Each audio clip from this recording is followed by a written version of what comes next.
raise it up.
Going to go ahead and call this April 16th, 2018 meeting of the Whitefish City Council to order. Andy Fury is busy, I believe, in Austria skiing, so he will not be here this evening. But I would like to ask Nancy Woodruff, former city councilor and I believe deputy mayor, to please lead us in the Pledge of Allegiance tonight.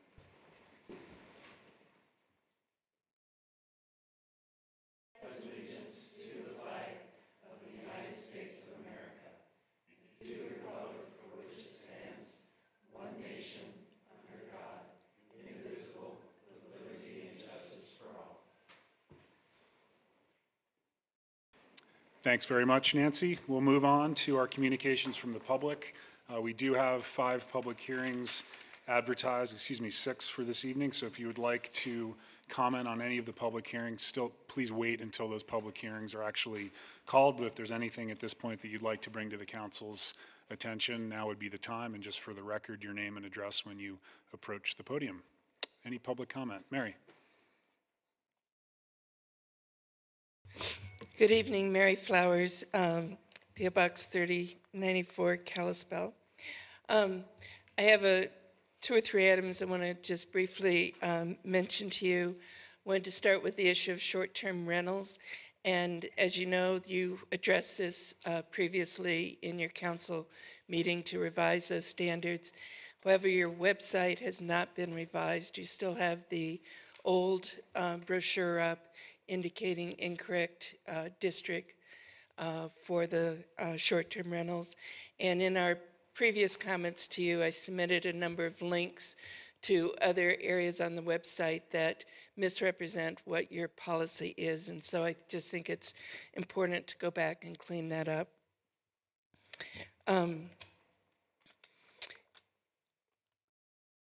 Moving to the next item, which is the Wisconsin Quarter Plan, which I realize it's on your consent agenda for final approval tonight.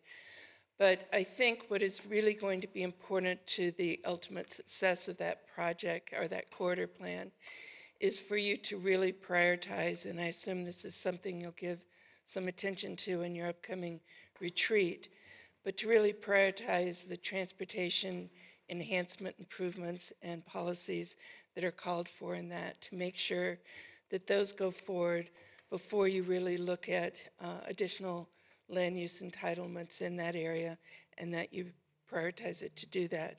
In the same vein, as you move forward with beginning the Highway 93 South Corridor, I think unlike the last 2 quarter plans, I think on this one it would be really beneficial to segment the work that the committee does and to prioritize looking at transportation solutions for that corridor as the first step, because those will frame and help to provide context for any other land use elements of that corridor plan that might follow.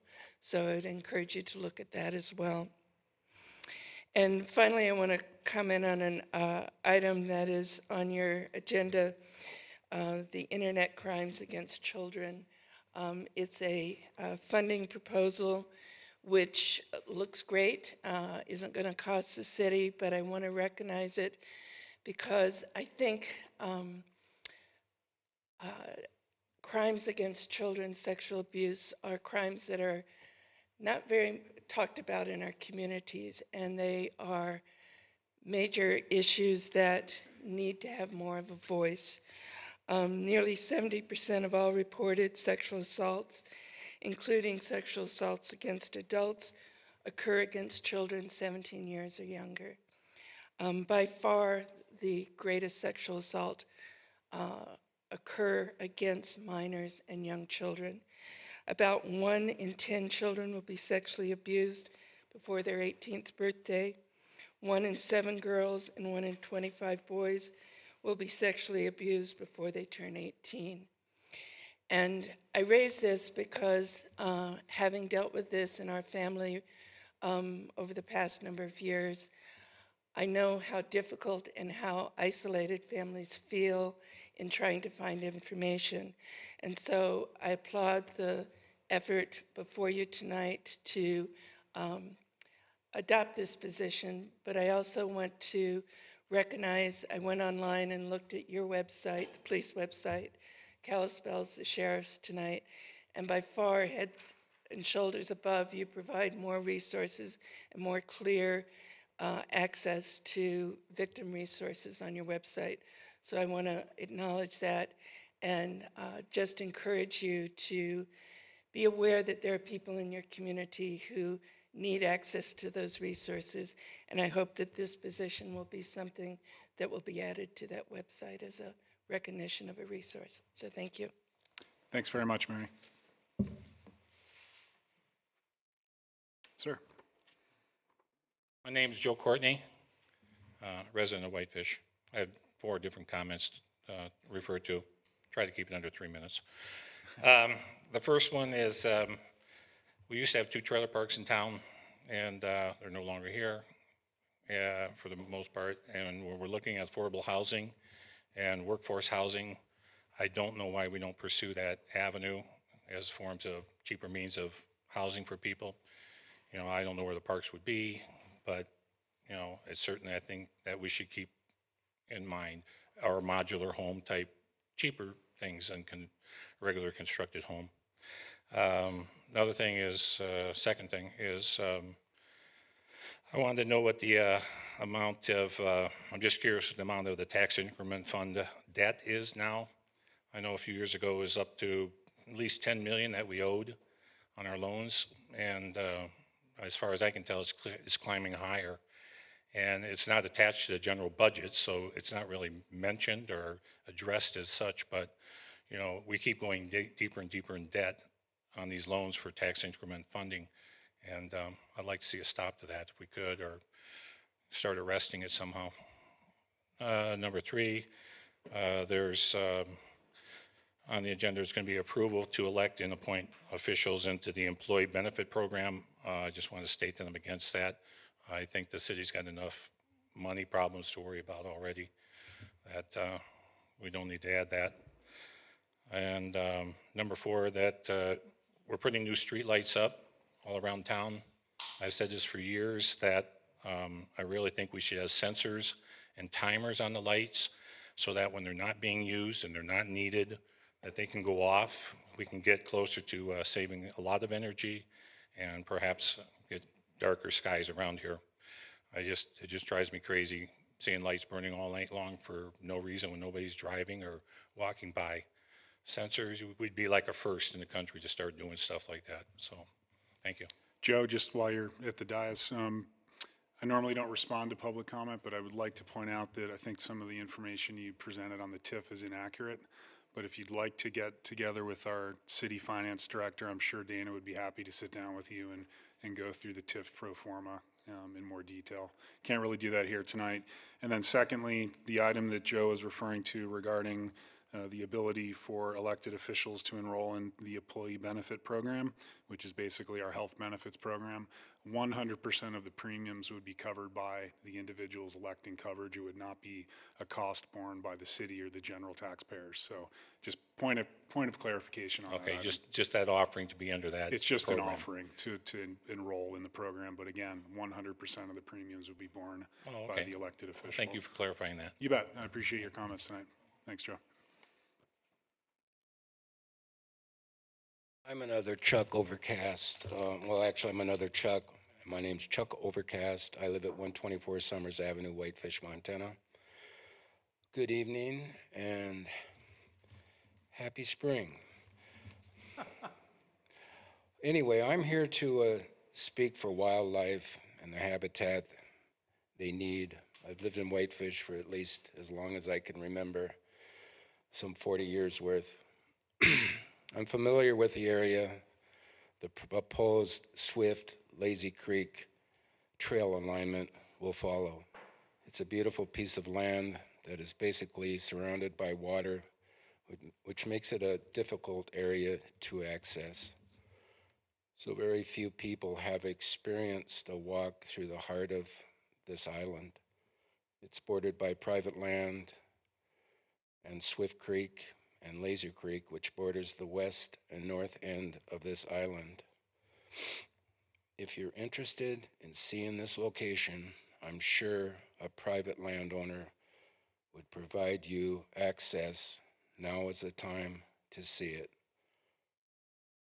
I do not want this trail located here. You should consider the Del Rey Road, which has a view of all the surrounding mountains and meadows. Thank you. Thanks, Chuck. Appreciate your comments. Further public comment tonight? Not seeing any, I'll stay with the audience. Any volunteer board reports from the audience? How about the council? Richard?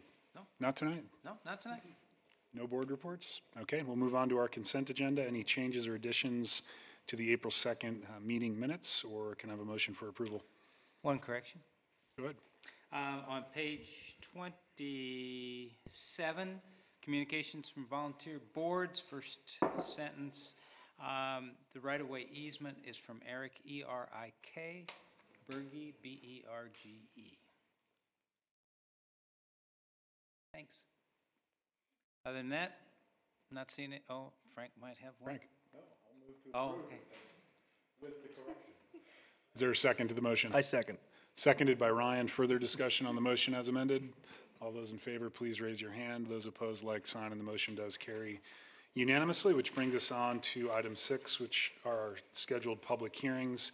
This evening, we do have 6 public hearings, and we will be taking public comment on all 6 hearings. We'll start with Resolution 18-16, a resolution of the City Council of the City of Whitefish adopting an extension of services plan for the extension of city services to areas presently outside the corporate limits of the city. We heard this initial hearing back in mid-April. We did elect to keep the public hearing open, and it was continued to this evening. With that said, Hillary. Thanks. Good evening. I just wanted to start with a reminder or a refresher of why we have an extension of services plan. Under state law, there are a number of different statutory methods of annexing land, and the 2 involuntary annexation methods are annexation of contiguous lands and annexation of wholly surrounded lands. The statutes governing both methods specifically require that the city have an extension of services plan, and that's in Montana Code Annotated Title 7, which is for local government. So the primary reason for having an extension of services plan is to allow the city to annex wholly surrounded or contiguous lands. It's a guide for how the city will provide services to areas that are not currently served and for territories that may eventually be annexed. State law also requires that the extension of services plan show anticipated development a minimum of 5 years into the future. And since our current plan is from 2009, it's due for an update. So the update that is proposed is a minor update with a minimum amount of change. The format and type of information provided is largely unchanged from previous versions, and we've chosen to maintain the basic format and content because the plan withstood a challenge in the Supreme Court in the early 1990s, so we know it does what's intended. This extension of services plan is a different type of document than the growth policy or other long-range plans adopted by the city. Developing and adopting a growth policy is required to enable local government to pass zoning and subdivision regulations, and it's found in Title 76 of the Montana Code Annotated, which is Land Resources and Use. The growth policy is a much more comprehensive policy document that guides future land use decisions, and the extension of services plan focuses specifically on how the city will provide services to areas that are not currently served. And though it does include some policy on the provision of services, it's not the repository of all city policy on a wide range of topics. So again, briefly, this is a request by staff to adopt an update to the extension of services plan. And we need a plan that shows anticipated development a minimum of 5 years into the future. The staff report found that the 2018 extension of services plan meets the requirements of Montana Code annotated for contents of plan for extension of services. And as such, staff recommends that City Council approve staff report findings of fact and adopt the extension of services plan. As you said at the City Council meeting in March, Council postponed action on adopting the update to the extension of services plan in order to provide both Council and staff an opportunity to review public comments on the draft plan that were submitted the previous evening. So staff from Planning and Building Departments and Public Works Departments reviewed and considered the comments which were submitted via email as a redline version of the draft plan. Given the context and the purpose of the extension of services plan that I just described, staff finds that some of the suggested edits may help clarify the city's position on extension of services, while other suggested edits are not relevant or are not appropriate in this plan. For example, providing detailed information on the affordable housing goals from the Strategic Workforce Housing Plan is not appropriate to this document. Staff also found that adding other policies, such as principles to guide development outside city limits, is not appropriate to this document either. In the transmittal letter for this meeting packet, I provided a table of the changes to the March 2018 draft that staff does recommend, and I'll just mention a few of those that might be of interest. The page numbers referenced are those on the redline version of the March 2018 draft. So on page 8, we do recommend adding information on the Stoltz conservation easement because it's related to securing city's water source. Page 18, staff does recommend clarifying the maximum number of people who could be served by the new water treatment plant.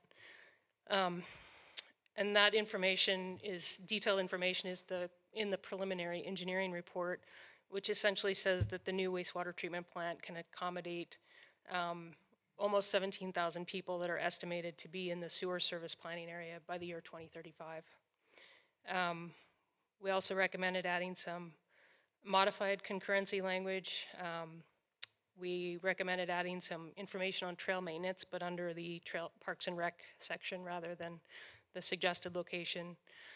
And we made a small change to read that the tax burden for the fire service district would be shared by all taxpayers within the Whitefish Fire Service District rather than the city. So if you have any specific questions about recommended changes or the rationale for not recommending other changes, I'd be happy to try and address those now. Thanks, Hillary. Any questions for Hillary on her staff report? I really appreciated the red line version, Hillary, and I know you put a lot of time into, the table, noting both the page as well as the recommended changes. So I just wanted to acknowledge that. It was very helpful. Good. In my review of Glad you could figure out what was what. Yeah, no, it was great.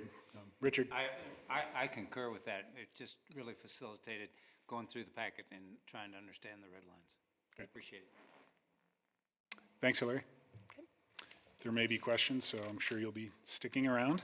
But we did advertise for a public hearing on what will be our own resolution 18-16, and we'll hold that public hearing now. Anyone wishing to provide comment, address, and name for the record, please. Mary.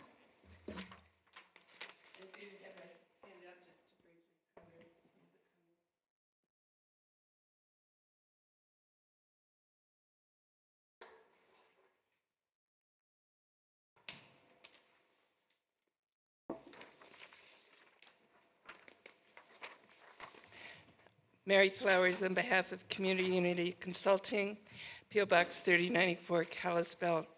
And I want to begin by appreciating the staff's attention to the comments we submitted previously and their accommodation of many of those suggestions in the update before you tonight.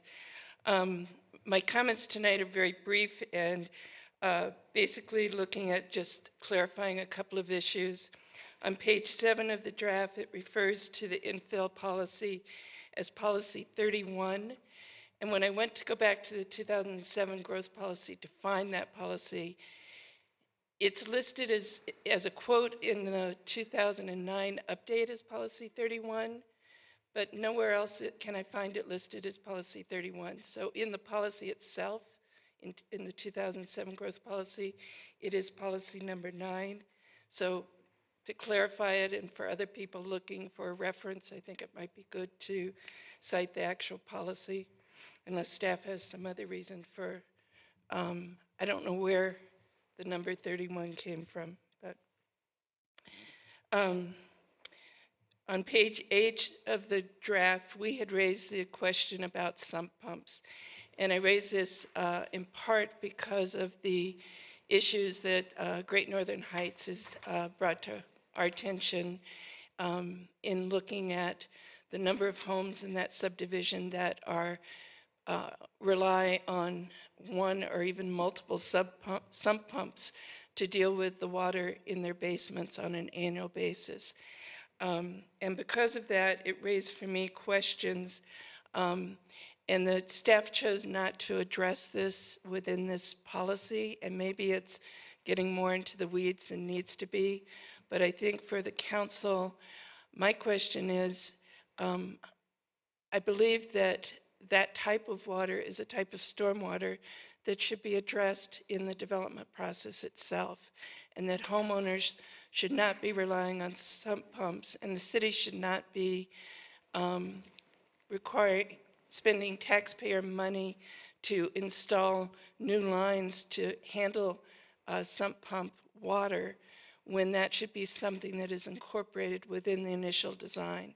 So I'm not sure if we have engineering standards that really address the need for sump pumps, but because the staff chose not to address that in this plan, I wanted to again bring it to your attention in case there's someplace else that it might be more appropriately explained. And it would be helpful if I have not had a chance to sit down with staff to go over their perception of that, but I wanted to bring it back to your attention.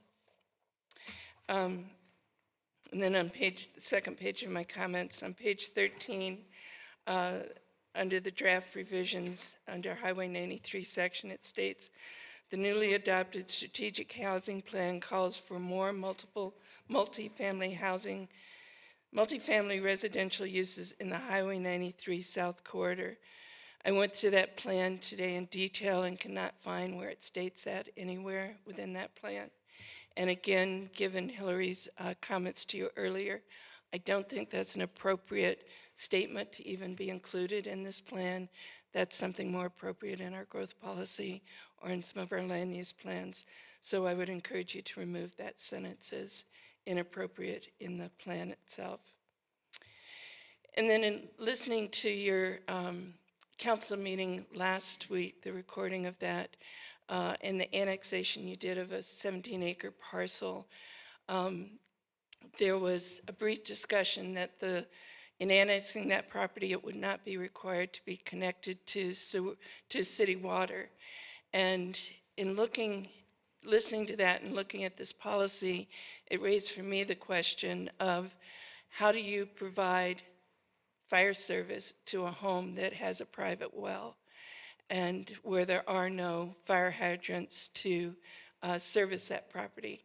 And so my question is, why does the city in your annexation policy not require connection to your water service so that you have a continuous loop and fire hydrants to serve property that's being annexed into the city? And finally, again, just on clarifying, on paying for, excuse me, fire services, we had raised the issue previously that under policy 11, or on page 25 of the text, the staff added that the tax burden would be shared by all taxpayers within the Whitefish Fire Service District. And what I didn't catch, but I think maybe also needs to be consistent, is policy 11, which is on page 34. And that kind of lumps in those services all being paid for by city taxpayers. And again, fire, I think, is unique because you have the larger district beyond the city. So just to be consistent, that policy should be looked at. Thank you. Thanks, Mary. Further public testimony on this item? Further public comment? Not seeing any. I'll go ahead and close the public hearing and turn it back to council for a motion.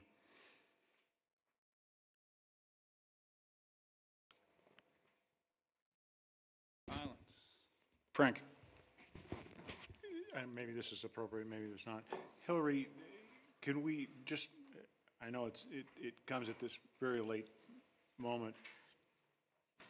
I'd like to move to approve this. My question is, are there any, given Mary's comments, do we have any further edits that we want to include as part of that? I'm thinking in particular on page 7, the reference to either policy 31 or policy 9. And what about this reference to Highway 93 South, the newly adopted strategic housing plan referenced?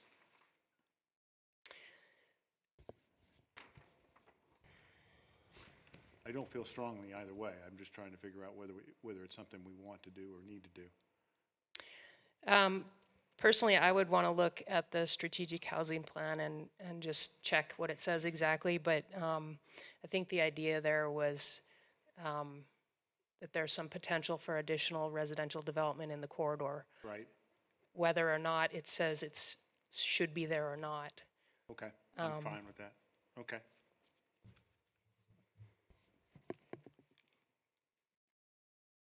I would move to approve the extension of services plans as presented. Resolution 18-16? Yes. Is there a second to the motion? I'll second. Motion is seconded by Councilor Williams. Further discussion on the motion? All those in favor, please raise your hand. Those opposed, like sign, and the motion does carry unanimously. Thanks, Hillary. We'll move on to item 6B, which is a request by Robert Marney for a conditional use permit to construct an accessory apartment located at 104 Columbia Avenue, zone WR2, which is our two-family residential, and this will be WCUP 18-04. Bailey. Okay, good evening. So the applicant is requesting a conditional use permit to construct an accessory apartment adjacent to an existing single-family residence. The accessory apartment would be located above an existing two-car garage at the rear of the subject property. The existing garage is currently approximately 24 feet by 26 feet, which actually exceeds our 600 square foot setback by about 24 square feet or 1 foot length of the building. So if it is approved, there is a proposed condition that they would need to reduce the garage to comply with the 600 square foot requirement. The applicant did state that the current building does comply with the minimum setbacks of 6 feet from the western rear property line, the 6 feet along the southern property line, and 10 feet along the northern First Street property line. Those would all be confirmed at the time of building permit for the addition. And the garage will maintain their existing access, which is along First Street on the north side of the garage. The subject property is approximately 6,500 square feet. It is currently developed with a single-family residence, as I mentioned. It is surrounded by residential uses on all sides, and the surrounding zoning is WR2 as well. The property is zoned WR2, which, as the mayor stated, this is our two-family residential district to provide for one-family and two-family homes connected to our municipal services. The growth policy designation for this area is also urban, which does correspond to the WR2 as well. It'll be connected to all city services, sewer, water, the fire department, police department, in their jurisdictions. We did mail a notice to the adjacent landowners within 150 feet of the subject property. We emailed advisory agencies February 23rd, also placed a notice of the planning board hearing in the Whitefish pilot on February 28th. I've had no comments, written comments submitted. I did have one verbal comment that was, they called, they didn't want to submit a comment, but basically they had concerns with loss of view sheds and amount of people that could potentially be living on the property. So we evaluated the request based on our criteria for a conditional use permit. I'll just try to hit the highlights of those. The proposal is consistent with the purpose and intent of our regulations in we have special performance standards that deal with accessory apartments. As I currently said, it does exceed that 600 square feet by about 24 square feet, so that would be a proposed condition that they do have to reduce that down. Additionally, the performance standards require the owner to maintain their permanent residence on the property in order to be able to rent or lease that. And I know we've talked about that in the past before. The subject property does comply with both our minimum lot width and minimum lot size requirements in the WR2 zoning for this type of use. All setbacks and lot coverage requirements can be met, and those would be confirmed at the time of a building permit. Additionally, they do access, as I said, from an existing driveway off of First Street. Since it is a corner lot, they do actually have access also off of the existing alley if they needed that as well. 2 parking spaces are required for the single-family residence. Those would be in the existing 2-car garage. And then 1 additional parking space must be provided for the accessory apartment, and that could be provided in the driveway. They do meet that size requirement. The property is currently served by municipal sewer and water. Services would be extended to the accessory apartment. Stormwater would be reviewed during the time of building permit. If they exceed our maximum standards, then they would have to submit a stormwater plan, and that would be approved at the building permit time. Traffic impacts are anticipated to be minimal. This is an existing single-family residence. It's an existing neighborhood. As you all know, there's a lot of these types of uses going in this area of town. Let's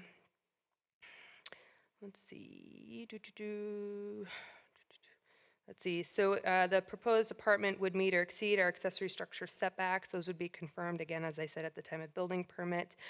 These would allow adequate open space on the subject property to maintain the character and scale of the existing neighborhood. The proposed use is not expected to impact or change the character of the neighborhood, and is consistent with a lot of the structures that have already been constructed in the area. The design is similar to other buildings in the area, and the density is not out of character for this area. So, staff recommended approval of the conditional use permit with 12 recommended conditions. The planning board met on March 15th. There was 1 member of the public that spoke at the hearing, and those minutes were attached as part of your packet. Following the hearing, the planning board did vote 5-1 to recommend approval of the application to the city council, and I'm happy to answer any further questions. Frank, thanks, Billy. Bailey, if we're going to allow the use of the driveway for parking, the additional parking space, doesn't that in effect make many cars parked in the garage unable to be removed essentially? You know, that has come up. We don't have anything in our current standards that don't allow stacked parking. It's pretty typical around town. That would be something that we would have to change to not allow that stacked parking, but right now we don't have anything that limits that. But you are correct. I mean, they would have to start shuffling them around in order to get the cars out. But Are the street, is the street usable for parking in that area? Or is that a no parking zone? No, I believe it is. Yeah, it's just residential parking. So your standard 24 hours, I think, is when they're supposed to be moved. Okay. Every 24 hours. Thank you. Further questions for Bailey on her staff report? Not seeing any. We did advertise for a public hearing on this conditional use permit. If there's any public comment, please approach the podium and your name and address for the record, please. Any public comment tonight? Not seeing any. I'll close the public hearing and turn it back to the council for a motion. Richard. Oh, it looks like Melissa was getting ready to? No. Oh, okay. I'll go ahead and move to approve the request by Robert Marney for conditional use permit to construct an accessory apartment at 104 Columbia Avenue, zoned WR2, 2-family residential, WCUP 18-04, with 12 conditions. Is there a second to the motion? I will second. Seconded by Melissa. Any further discussion? Frank. I'm going to support this, this motion, but I want us to, I think we need to think through, David, what we want to do about parking as it relates to these kinds of facilities, because it's going to be an ongoing problem. What we're really saying is that we're going to add another car to the street. We're not going to get that car off the street. It's going to end up getting parked on the street and moved every 24 hours. I get that. But the whole point of requiring parking on site is to have it used and to keep the cars that are using that facility on a permanent basis as opposed to visitors, have their cars off the street. And so I'd like us to at least have a discussion at some point about how we begin to address that issue, and whether we need to change any of our parking requirements to be more encouraging for the on-site use of parking as opposed to defaulting to the street. So that's my entreaty to the bunch. And okay, thank you. Thanks, Frank. Further discussion or comments? All those in favor of the motion, please raise your hand. And those opposed, like sign, and that motion carries unanimously as well, Michelle. We will move on to item 6C, which is probably why most of you are here this evening. I'd like to give a welcome to the students at Whitefish High School. Thanks for showing up tonight to show your support for the Climate Action Plan. With that said, we'll move on to item 6C, which will be our own resolution 18-17, a resolution of the City Council of the City of Whitefish, Montana, adopting the City of Whitefish Climate Action Plan. Steve or Richard? And then I imagine Steve, correct? For the formal presentation. Then hopefully a whole bunch of students. This is, well, everybody here is younger than I am, but it's nice to see so many young faces in the audience. Mr. Mayor, if I may, this is mostly a reprise of my remarks that I made 2 weeks ago at the City Council work session. But for the viewing and listening public, I think it's worth repeating that on December of 2016, as you know, the council authorized a climate action plan committee, which we selected as a council in January of 2017. I'd like to recognize Jody Petlin, Robin Kelson, who's here today, Kate McMahon, Jeff Arcel, Mike Kupol, Ryan Richardson, Ryder Delaloy, Nancy Woodruff, who is here and was the editor of said project, Steve Thompson, who is our project manager, and he'll be reporting momentarily, and a special thanks to Sierra McCartney, who is here, who did just an outstanding job of putting the whole project together in terms of its design and layout, and she also served as the vice chair when I was unable to attend. Special thanks also to Karen Helding in Public Works, Rachel Sussman, Energy Corps, who preceded Mariah Gladstone, who is with Energy Corps, and of course our very own Craig Workman, the Director of Public Works. It's a year later. We're ready to present the Climate Action Plan to the Council for a public hearing and hopefully Council approval. Craig Workman may have some additional comments on the staff report, which you have seen in your packets. But I just wanted to point out the importance, too, that Steve Thompson has played in keeping us organized and keeping it together. It's something that we would have, had we paid a counselor or a consultant to do, would have been thousands of dollars, and he did this on his own volition. As I said 2 weeks ago, this is an active plan. It is a call to action. We're on the doorstep, we're on the cusp, if you will, of being the leadership, being leaders in community action with regards to climate change. We've already taken some actions that are illustrated in the Climate Action Plan from your approval of the LED lighting changes. There's some more that we hope to accomplish.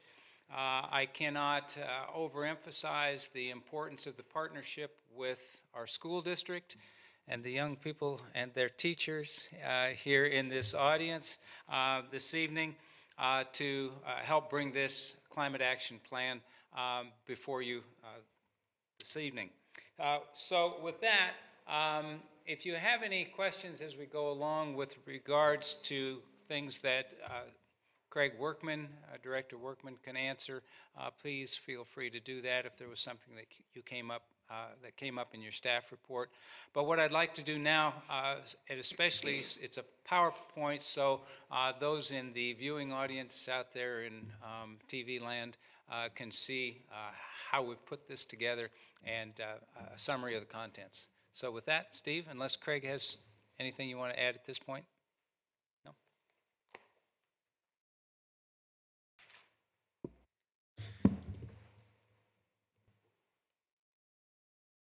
Thank you, Richard. Thank you, Mr. Mayor and Council. Steve Thompson, and I don't know if I'm supposed to list my address, but I will. I'm a Whitefish resident, 545 Ramsey Avenue.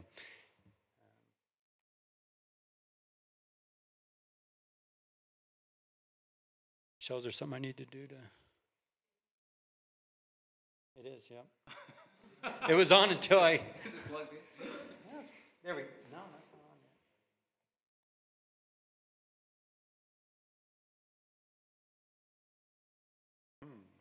yet.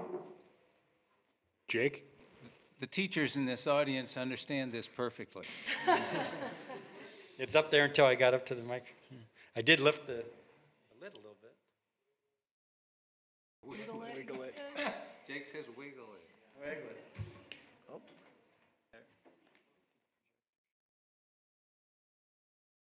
Oh, look, Jake appears mad. Wiggling. He was threatening to wiggle in front of us all. The Wizard of City Hall. I think it's a hobbit. So when we did the work session 2 weeks ago, we did not give you this presentation, but we figured that for tonight, for the people in attendance and people out there, we should provide a quick overview of the Climate Action Plan. The plan itself is about 129 pages with probably another 100 pages of appendices. And we're going to try to summarize this, get the high points, and sort of provide the entire scope of what this is all about in about 15 minutes, if you can bear with me for that. This is just what Richard had talked about in terms of the establishment of the committee in January 2017. As he indicated, this is an all-volunteer project. Every other climate action plan that we looked at for communities large and small, we didn't find any communities as small as ours that have done one, but we looked at some that were pretty small, and they all had some consultants, and so we recognize that this may not be perfect, but it was an amazing volunteer effort by a really highly qualified and good committee. The reasons why we're doing this is, first of all, this is what we were instructed to do when you created the committee. The overall purpose is to emphasize energy conservation, reduction of emissions, and the associated conservation of dollars by using less energy. Understanding and preparing for climate change. What does it mean for us locally? What do we need to do locally to prepare for the changes? And then more broadly, how do we improve our resiliency in this community to adjust to or prepare for changes that aren't necessarily predictable? And that has to do a lot with some social capacity. In July last year, Mayor Mulfeld signed, along with about 391 other U.S. cities, a commitment to do our part to try to achieve the international objectives that were agreed to by every nation in the world in the Paris Accords from a couple years ago.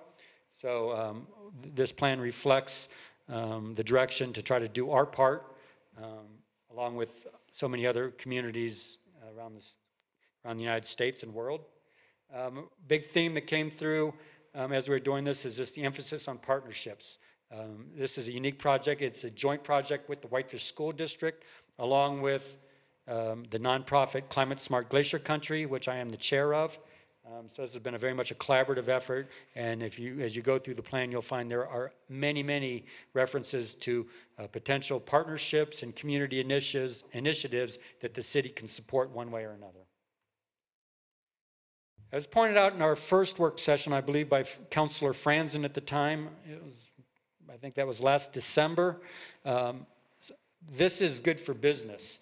This exercise that we've gone through, and especially the preparing for what impacts we may reasonably expect from climate change. We have bond rating agencies like Moody's Investors Service that have come out very explicitly and said, we're going to be looking at this. We're going to be looking at what the exposure of communities are to climate change and what they are doing to prepare for that.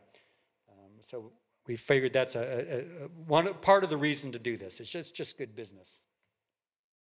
Started with the greenhouse gas inventory. This was conducted primarily by Rachel Sussman, our former Energy Corps member. And these are the basic things that it addresses and finds that, this establishes a baseline for our energy use. So if we want to reduce emissions and conserve energy, this is sort of a baseline, a starting point. There are a variety of different ways of trying to conduct an inventory. We utilized a method that has been recommended by local sustainable communities, ICLEI. They've developed sort of an international protocol along with a variety of members. So we used our Northwest Regional Power Pool as the basis for our inventory protocol, and happy to address some of those. Ultimately, our emissions reduction goal for 2025, it reflects the United States commitment in the Paris Accord that is to reduce emissions by 26% by 2025. By 2050, we would like to see Whitefish be carbon neutral. We'd like to see the entire world be carbon neutral, because essentially that's what physics dictate if we're going to have a livable climate in the future.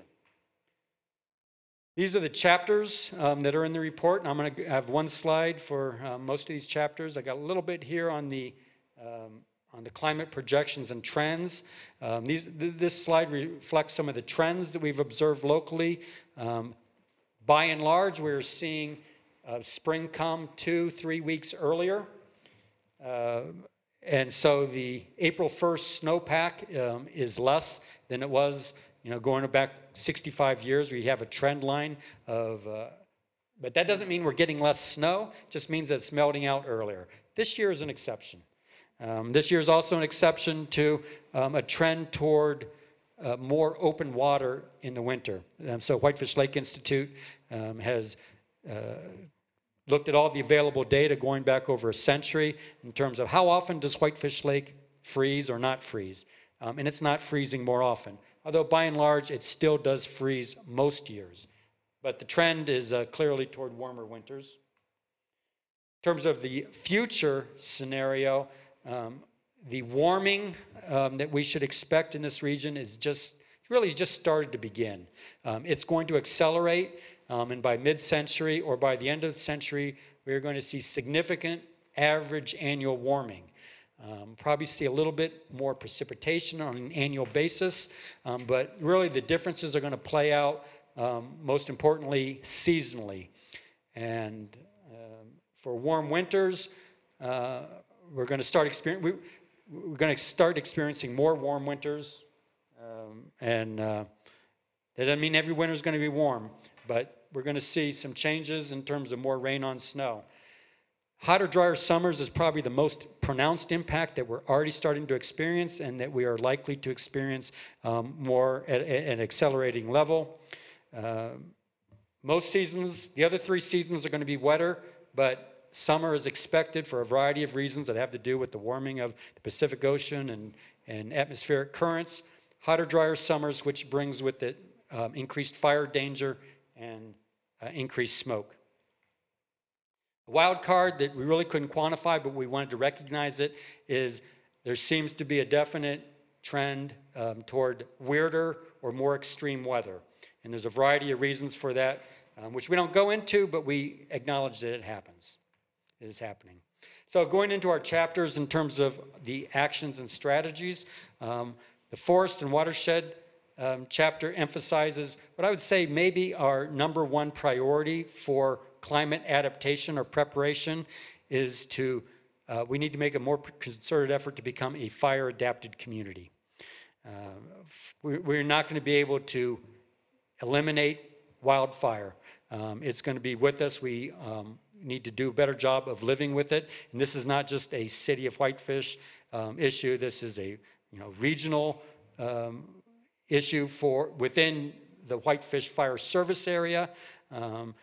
The City of Whitefish Fire Department provides structural protection for a much larger area than the city itself.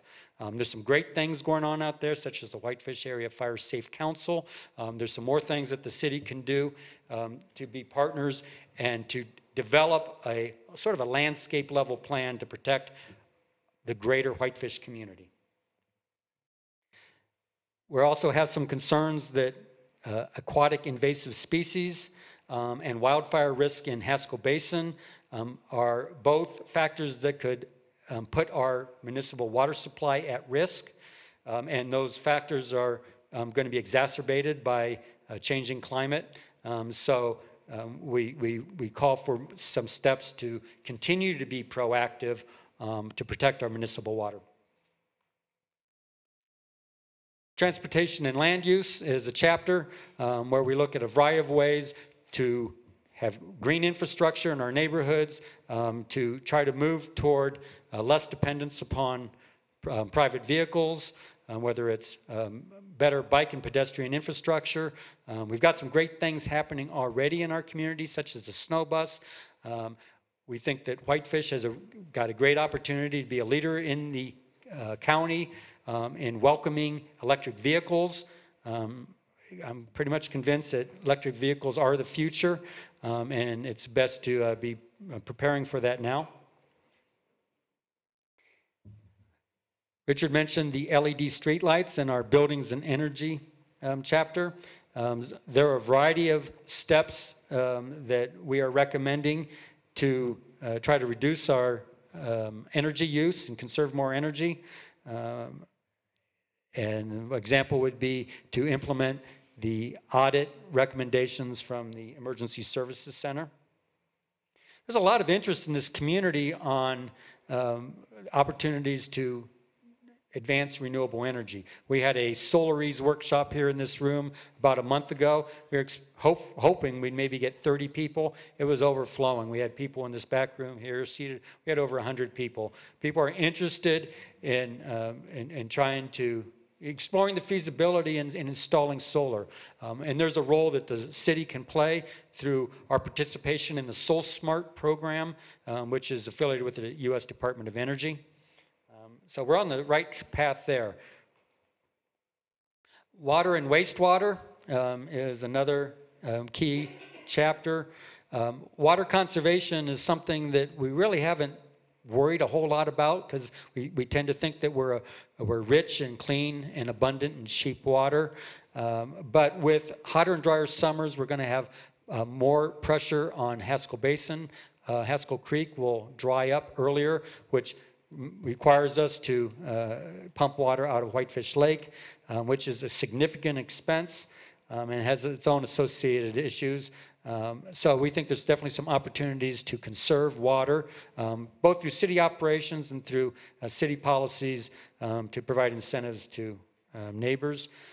As I think you already know, we lose a lot of water between the water treatment plant and the meters in any particular meter.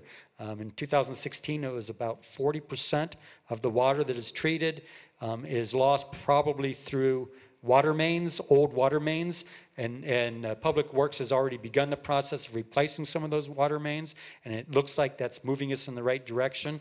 But that should remain a big priority because that's not just wasted water, but it's wasted energy and wasted dollars. One of the key recommendations in the plan is to construct a solar farm at the new wastewater treatment plant. The new wastewater treatment plant, which goes online in 2021, is going to use significantly more energy than the current wastewater treatment plant. And so to offset that increased demand and move us along in the direction of overall reduction of energy use, we're recommending the construction of a solar farm that could cover 7 to 9 acres is what we're looking at for a footprint. So this would be a large solar array. The way we live, our lifestyle choices, and what we buy, what we eat, what we waste or what we don't waste, those are all part of the equation for climate solutions.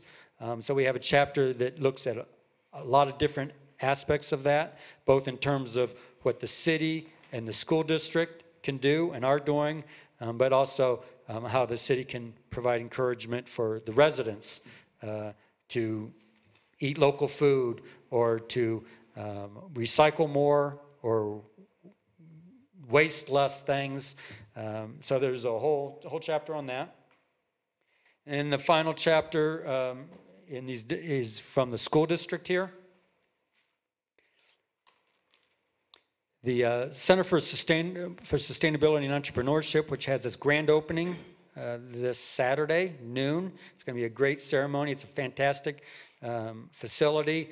We had a whole bunch of community volunteers, young and old, this last weekend over there helping out to get things ready for the grand opening in terms of the garden beds and getting them filled with soil.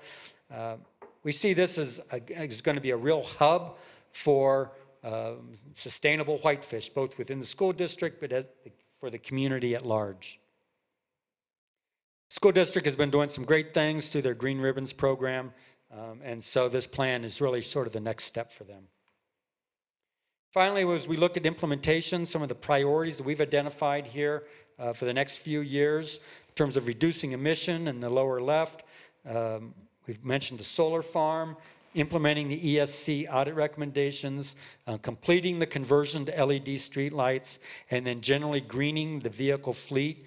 And we are recommending that the next automobile that's purchased, that's scheduled for purchase for Public Works, would be a electric vehicle hybrid. So it'll be a plug-in hybrid, so we'll have gas as a backup. We crunch the numbers, and it's the best way to go from a financial point of view and definitely from an emissions point of view. So we hope you do that. For the preparation or adaptation side of things, the fire-adapted community, reducing capacity demands at the water and wastewater treatment plants. That includes trying to get sump pumps disconnected from the sanitary sewer system. That's not allowed right now, but a lot of people in Whitefish do it.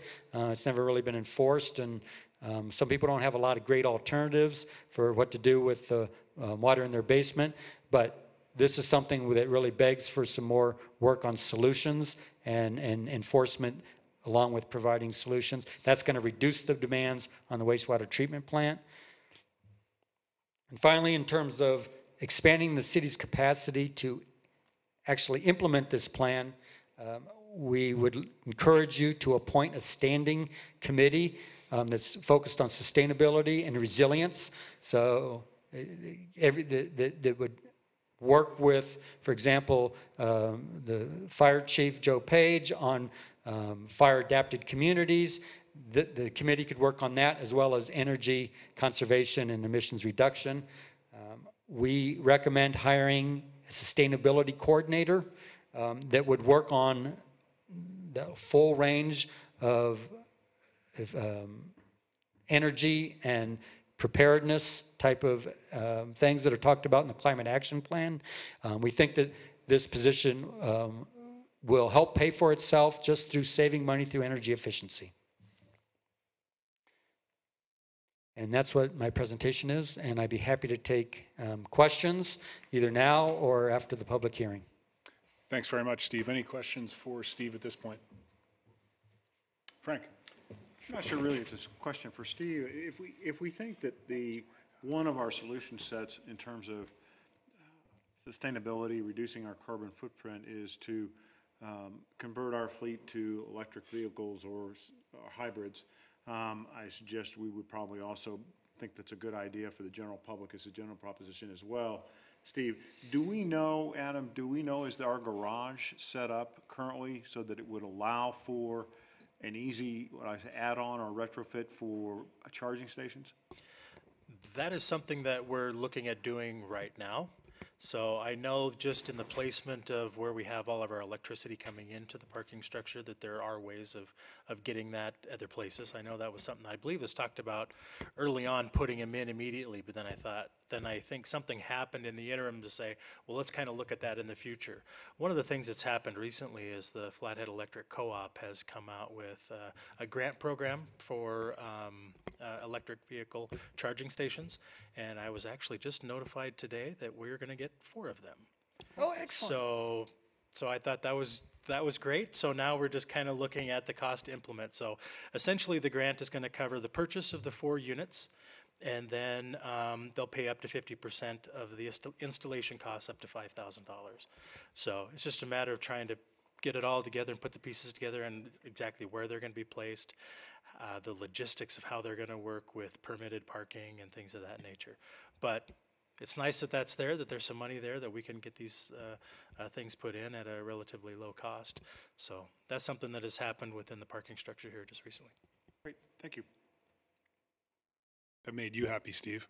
Yeah, it's like, that was news, like, whoa. Yeah, Flat Electric Co-op has been a great partner in that, and they did a workshop on EVs about a month ago, and it's like, this is not just a theoretical thing. It's happening, and it's the future. And FEC has come completely on board with it and is really providing some good leadership. And so that's excellent to hear that they're partnering with the city on that. Great. Any further questions for Steve at this time? Thanks, Steve. Okay. Not seeing any. We did advertise for a public hearing on what will be our Resolution 18-17 adopting the City of Whitefish Climate Action Plan, and we'll hold that public hearing now. Anyone wishing to provide comment, just please provide your name and address when you approach the podium. Joe.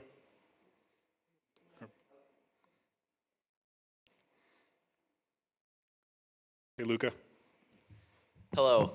I am Luca Welly, a freshman at Whitefish High School. Live at 488 Whitefish Trail, and I'm here to express my support for the Whitefish Climate Action Plan. And I think it was about a year ago, and I stood right here and addressed the council. I think it was actually the grand opening of this new space. And I talked about the Idle Free campaign that I and Caroline Dye were large proponents of. And it's now amazes me to realize that to us a year ago, that was a huge part of our pushing forward to fight climate change. And now the Idle Free campaign is just a small part of this large climate action plan.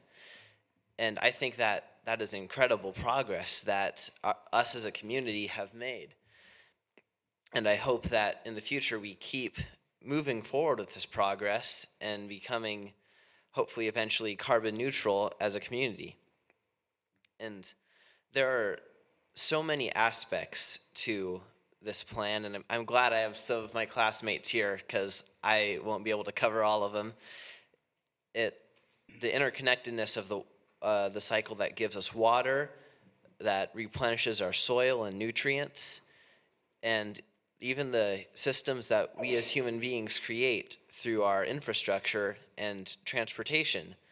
It's all interconnected, and we need to find a way to preserve our global and local climates and environments sustainably. And I think that this climate action plan is going to be a great starting off spot for implementing sustainable learning and practices, and hopefully will be an example for other communities around the region, state, country, and maybe even the world. Thank you. Thanks, Luca. Appreciate your comments.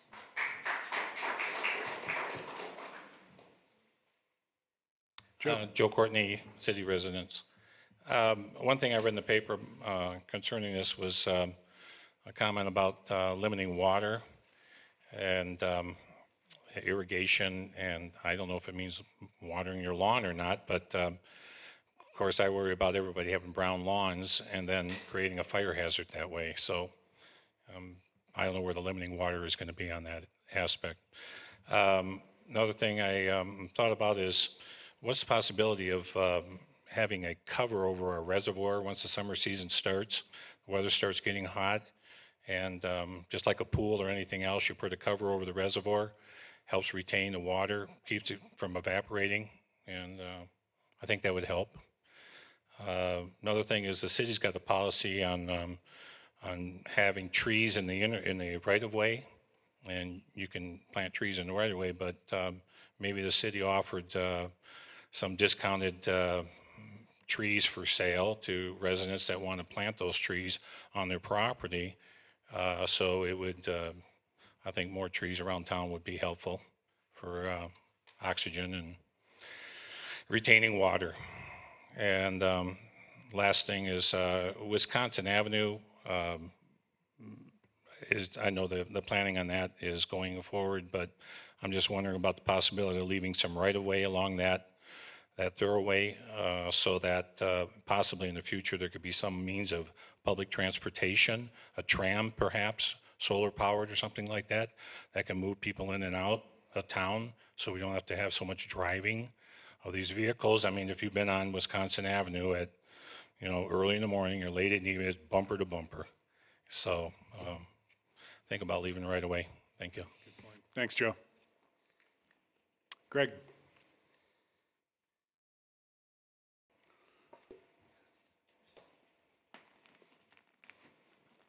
I'm Greg Esikoff, 810 Dakota Whitefish.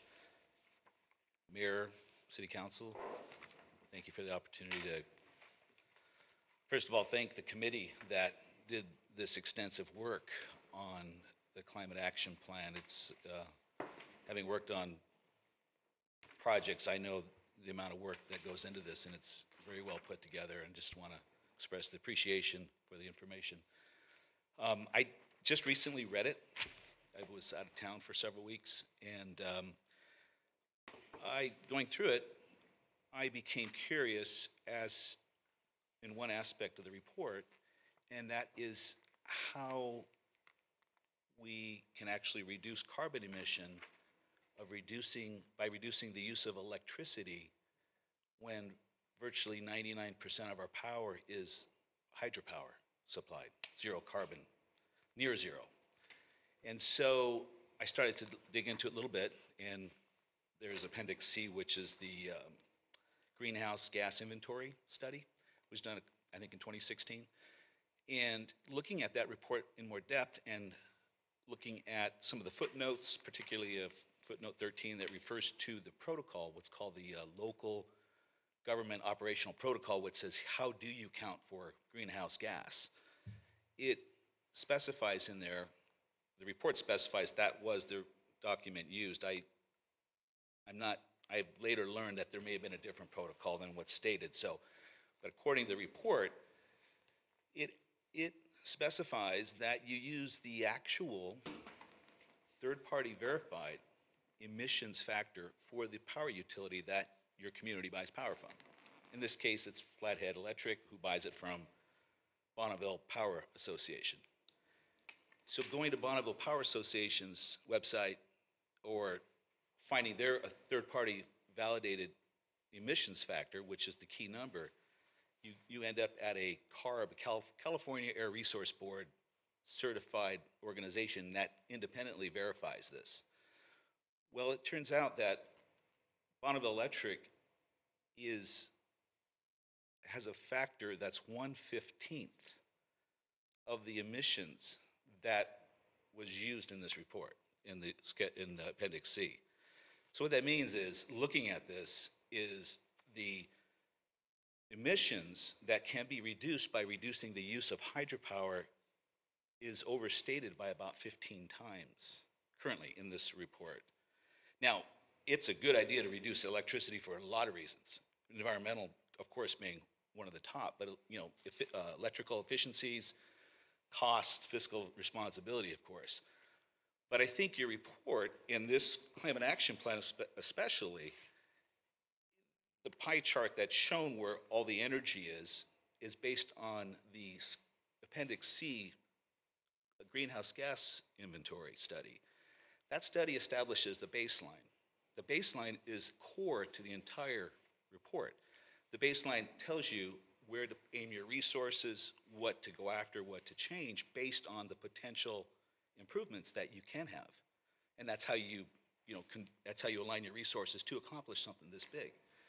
However, if your electricity carbon emissions, which is about half of your total city emissions, is only 6% based on Bonneville's third-party reported data, then that changes a lot of things in this report. You may justify a solar farm based on the economics of producing electricity as a provider and selling it, but it wouldn't reduce any carbon emissions because you're already buying carbon-free power. So first page on that handout there is Flathead Electric's carbon layout. The second page is a page from Schedules or Appendix C of your energy audit that omitted or didn't omit, just didn't include the emissions factor. But I recently discovered it was 665 pounds per CO2 per megawatt hour versus Bonneville Electric's third-party reported 42.99 pounds. So that's the 15-to-1 difference. So anyway, I'm just here to point this out. I had a recent conversation earlier today with a city engineer, and I brought it to her attention, and I thought I'd just mention it to you. My request, if I can have one, would be that the council tables ratifying this until this information is validated and corrected if necessary. So, thank you. Thanks, Greg. Who's next? Further public testimony on this item? I want to encourage any of the young people that are back in the room. Now's your chance to be part of democracy.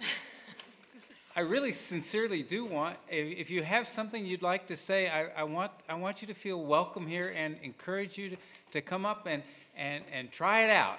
There's nothing that's going to hurt you, and who knows, you might want to run for city council. I would encourage you to do that, in fact. Chuck. Were you talking to me? I was, Chuck.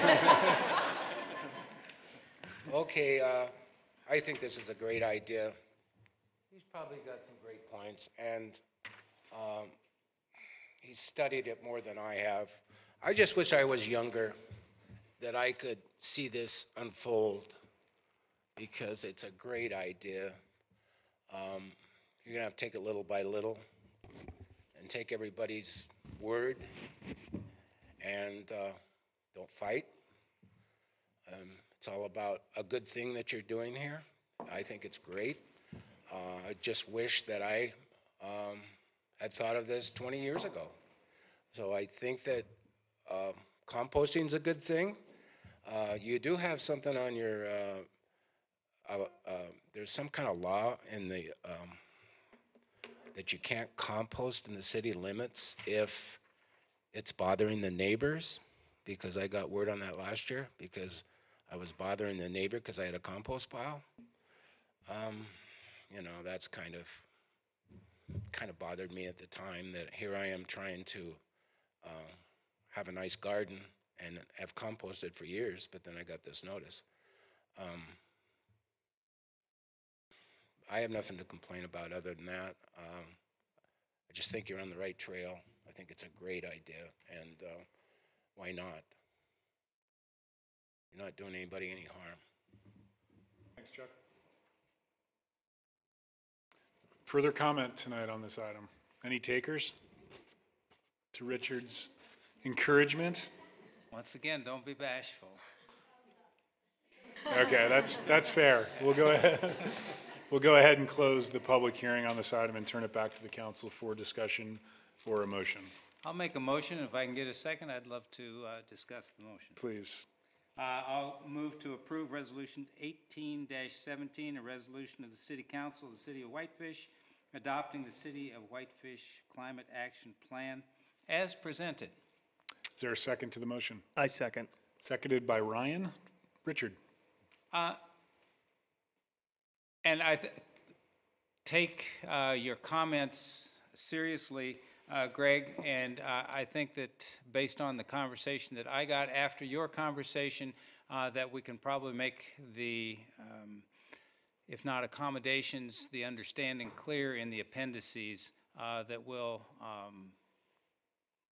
clarify your concerns. So I think we can get there without having to do additional work on the plan itself. But I think some of the protocols that you all were discussing this afternoon are worthy of that discussion. So I wanted to be sure to address that. Joe, you mentioned a couple of things. One was about trees, and one of the things in the plan is to hopefully have a tree nursery, so we can find and actually grow our own trees for boulevards and for plantings within the city, which would be adapted to the city and hopefully at less cost. To the young people in the audience and to the school district, I applaud, as I said earlier, the efforts of the Whitefish School District, the work that's being done in the Sustainability and Entrepreneurial Center, I think are important. As Chuck pointed out, he said, I wish we had done this 20 years ago, or I had been involved in it 20 years ago. And I think people of my age sometimes, as we look backwards, we say, gosh, I should have done that earlier. Someone once said the best time to plant a tree was yesterday. The next best time to plant a tree is today. So I think that what we're doing now is hopefully planting some seeds and maybe some trees that will provide the shade and the future for those of you in the high school and your little brothers and sisters and maybe even your parents. So with that, it was a pleasure to work on this committee. It was just a whole heck of a lot of fun, and there were some really smart people, and I wasn't one of them, but it was really nice to be with them. Thanks, Richard. Katie. I understand all of the hard work that this committee has gone through. This is an incredible document. It's beautiful. It's well organized. It's a statement, and you guys should be very proud of it. However, this is a plan that the city is going to be working to adopt, and it will set forward a series of precedents and potential policy changes and financial requirements in the future that the city will be looking at. And so I would implore getting it right and making sure that we're crossing all of our T's, dotting all of our I's, making sure that everything is on point. So I will not be voting to approve it, but I want to see it tabled so that we can double check everything. Because you guys have worked so hard, and we want to make sure that the plan that moves forward has all of the substantial standing and get behind, so that when we're moving forward and trying to implement every single thing along the way, we don't have anything that kind of cuts us down at the knees. Thanks, Katie. Further discussion on the motion? I did want to address one item, Steve. I know one of the bigger recommendations from the plan was for the city to initiate a resolution forming the Standing Climate Action Committee. I want you to know that we're supportive of that in general. I don't think we're going to request that this evening. I spoke with Adam Hammett earlier today, and he feels that we need to give staff some time to, thoroughly vet, the plan internally and have some internal discussions on perhaps some of the low-hanging fruit that the city can actually start pursuing now. But I just wanted you to be aware that, we agree that a standing committee at some point does make sense. It's just probably not going to happen, this evening. But we'll certainly circle back with you after staff's had a chance to vet the document internally. So just wanted to make that point this evening. Further discussion on the motion? All those in favor, please raise your hand. Those opposed, like sign, and the motion carries on a 4-1 vote with Councillor Williams voting in opposition. Thanks very much, everyone, for attending this evening.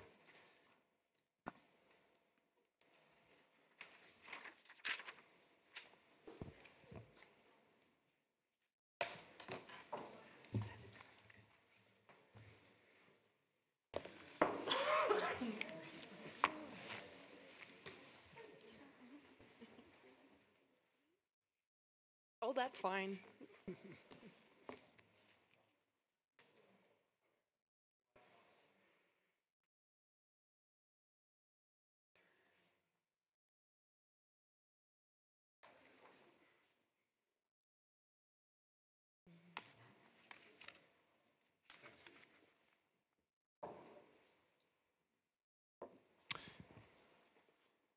We'll move on to item 6D now, which is a request by Todd and Lindsay Burris for a conditional use permit to construct an accessory apartment located at 829 East 2nd Street in this property zone WR2, which is our two-family residential district. Bailey. Okay, good evening. So the applicant is requesting a conditional use permit to construct an accessory apartment adjacent to an existing single-family residence. The accessory apartment would be located above a proposed two-car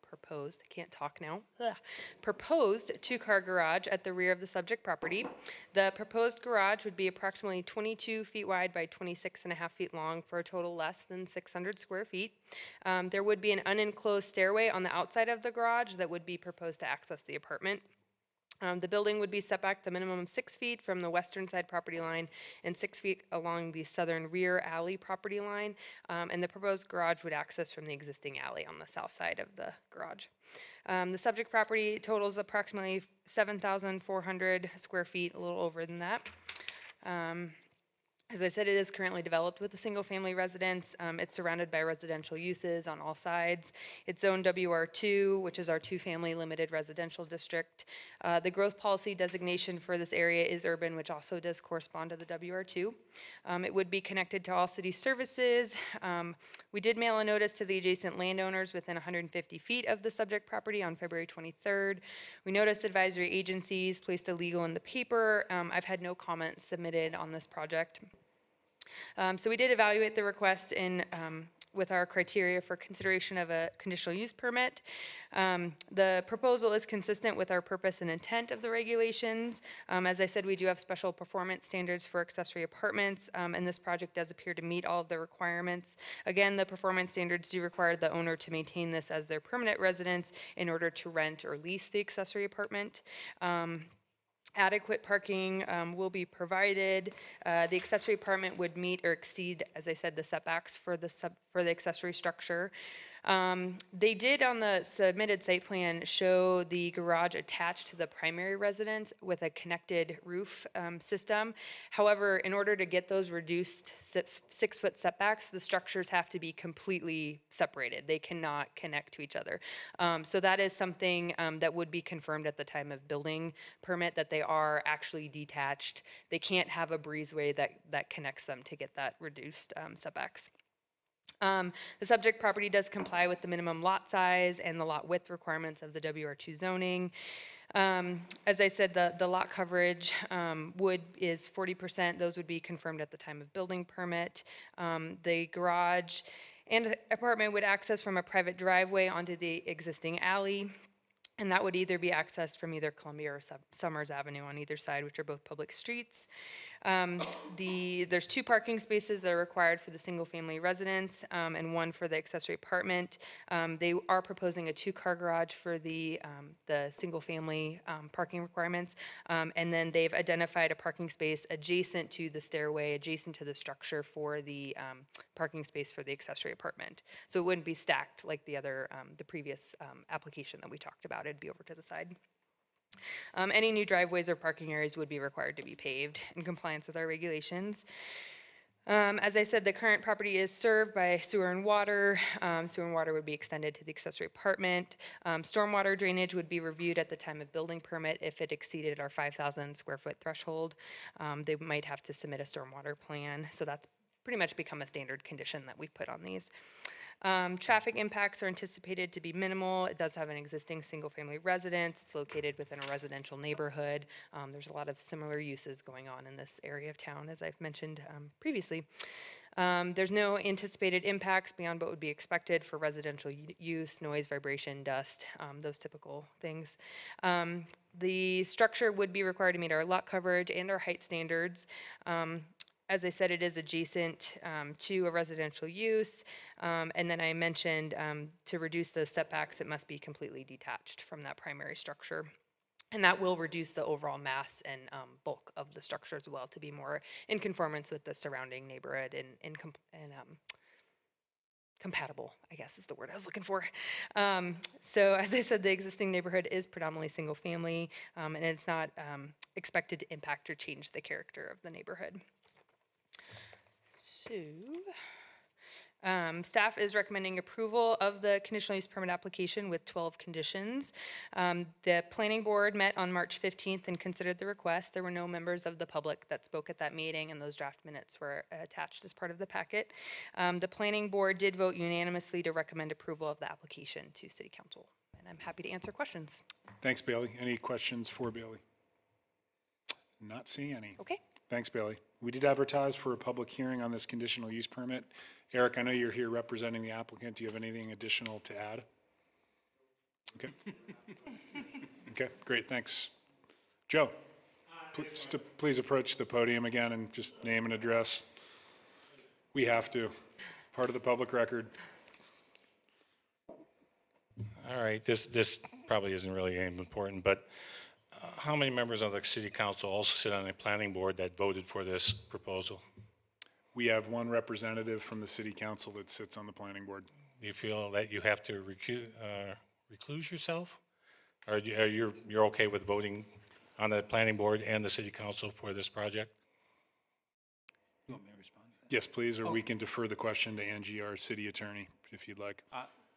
But we'll do both if that's okay. I'm just saying. No. And that's the way the planning board is set up, is so that there is that communication link, and that's my role as the designated person from the city council to sit on the planning board, and I'll let our city attorney talk about recusals, but no, I don't see any need to. I have no interest in that property at all. As long as you don't have an interest in the property, Richard, planning board's advisory, so there's no conflict. And Joe Courtney is speaking, by the way, too, I forgot. Yeah, okay, I was just curious about that. Thanks. Thanks, Joe. Further public comment on this item? I'll go ahead and close the public hearing and turn it back to council for a motion. I'll move to approve the request by Todd and Lindsay Burris for a conditional use permit to construct an accessory apartment at 829 East 2nd Street, zoned WR-2, two-family residential district, WCUP 18-02. Thanks, Ryan. Is there a second to the motion? I'll second. Seconded by Councilor Williams. Further discussion on the motion? All those in favor, please raise your hand, and those opposed, like sign, and that carries unanimously. Thanks, Bailey. We will move on to Resolution 18-18, a resolution of the City Council of the City of Whitefish, authorizing application for grants from the Treasure State Endowment Program and the Renewable Resource Grant Program for improvements to the city's wastewater treatment plant. Craig. Thank you very much. I was really optimistic that everyone was here tonight for this presentation, but apparently not. That's okay. I'll try not to let you guys down nonetheless. So this is at the end of the presentation, a resolution to apply for 2 grants from the state of Montana. One is through the Treasure State Endowment Program for $750,000. The other is through the DNRC's RRGL program for $125,000. In order to pass that resolution and be eligible, I need to provide you with some very specific information on the grants, which I'm attempting to do with this presentation. So at the end, if there's any questions, of course, or throughout, if you have questions, feel free to ask them. But I need to provide kind of a history of this project. I need to explain why the project is necessary. I need to describe the city's efforts to minimize cost and maximize the use of our existing infrastructure as part of the project. I need to discuss the scope of the project, identify environmental and socioeconomic impacts. That's one that I struggle with a little bit, but we'll talk about that. And then, of course, provide cost estimates and projected user rate impacts. So in terms of a history, and I know some of this is definitely a refresher, the existing phase isolation ponds that we're using up at the wastewater plant were first constructed in the 1970s. About 10 years later, we upgraded those to a partially mixed aerated lagoon system, which we're currently operating at the wastewater plant today. In 1988, the flocculating clarifier was installed out at the wastewater treatment plant, and that allows for chemical addition for total phosphorus removal, which we currently use alum to flocculate and settle out the phosphorus in our wastewater and polish it before discharge to the Whitefish River. In 1999, we added drying beds, so the sludge from that final clarifier goes out to those drying beds, where we now have quite a bit of biosolids that we'll be dealing with in the future years as we upgrade this plant. In 2002, we did some sludge removal from the lagoons and updated the aeration system. In 2008, we added a new screen, essentially a new headworks out at the receiving end of the plant, and did some upgrades to the flocculating clarifier and the chemical feed.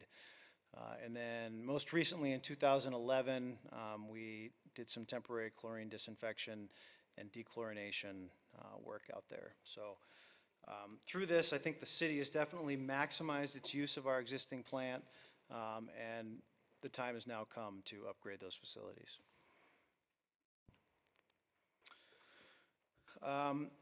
In terms of past projects, we've invested $3 to $4 million in the existing wastewater plant. We've spent considerable money as well trying to reduce I&I. Most recently, last year, we did a project which used grant funds from TSEP to reduce clear water infiltration, and we have seen some impacts from that. And again, through this, I think that we can show that we've maximized our efforts to reduce hydraulic loads to the plant and downsize the wastewater project as much as possible. So why is this project necessary? Through the years, there have been some violations to the city's discharge permit, primarily for biological oxygen demand, total suspended solids, and ammonia. Ammonia being the most important because ammonia is clarified or determined to be a toxic parameter discharging to the river, and so ultimately that was the main factor that's driving this project. In 2012, DEQ did issue an administrative order to the city of Whitefish requiring us to adopt a compliance plan to deal with these discharge permit issues. New nutrient standards were adopted by DEQ during the process, and I'll talk about that in a little bit here, but it becomes pretty important as we move forward with this project to look at nutrient standards. And it's also important to note that the Whitefish lagoon system is outdated, the equipment's wearing out, and it's a technology that's really not able to meet our current or future discharge permits. So in terms of the compliance plan, which was required under the AOC, the first task was completed in October of 2016, about a year and a half ago, when we submitted the preliminary engineering report to DEQ. Shortly thereafter, well, we'll get into that in a minute. I'll stick to the slide.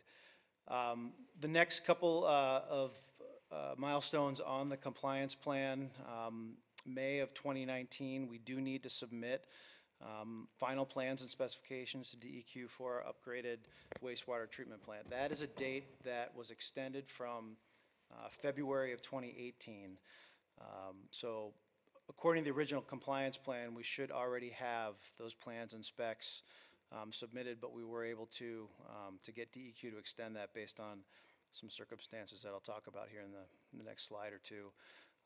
We are still required to complete construction by May of 2021 and achieve compliance by November of 21. So the intention there is that construction will be completed and the new plant will go online in about 3 years from now, and then we'll have roughly 5 or 6 months to get the plant operational and optimized and achieve compliance.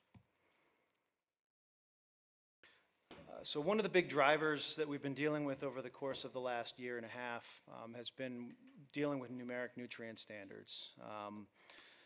Shortly after submitting the PER to DEQ in 2016, in the fall of 2016, we were notified by DEQ that the general variance number for phosphorus and nitrogen was about to be changed. It had been challenged by the EPA, and in order to be compliant with the CFR, the federal CFR that regulates general variances, the state of Montana general variance for nutrients was going to have to be revisited. The city of Whitefish was very active in the nutrient work group when that general variance was drafted. John Wilson was the member on behalf of the city of Whitefish that spent quite a bit of time traveling back and forth to Helena, working with the state to get those numbers put in place. And so it came as kind of a shock and sort of a disappointment to most of the communities, especially the communities that were involved in the drafting of that variance, that it was going to be changed so quickly after it was adopted. So Whitefish was kind of caught in a peculiar situation where we were the only municipality that had just recently submitted a PER to construct a new wastewater plant based on that variance. And so we pretty quickly moved to another scenario where we're now looking at an individual economic variance. In the DEQ rules, there's a couple of options besides the general variance, one being the economic variance. And it specifically says in DEQ code that permittees are given the right and the ability to kind of discuss and prove our own economic situation. We've gone through that process, and through the DEQ application, I feel that we have proven a substantial and widespread economic impact that will be created by having to meet the general variance numbers for phosphorus and nitrogen. And so I'm optimistic that here in the next couple months we will have that individual economic variance. There was a hearing held last week, or a set of hearings held last week for a couple of rule changes dealing with DEQ 12B, one of which included the individual variance for the city of Whitefish. The hearing was held last Tuesday in Helena, and here the next day, last Wednesday, in Whitefish. And so, to my knowledge, DEQ has not received any comments other than those that I made, and so I'm anticipating that we will be granted that variance probably in the middle of May. A couple other things that we've looked at throughout this process of designing this new wastewater plant, nutrient trading being one. This is an option that the Board of Environmental Review added for permit holders back in 2013. We've done our own nutrient trading plan, which council adopted about a year and a half ago. And one of the I think biggest options that we'll have, or most lucrative options that we'll have in order to achieve some benefit through this nutrient trading plan, is through the Haskell Basin Conservation Easement that council adopted back in 2016, early 2016.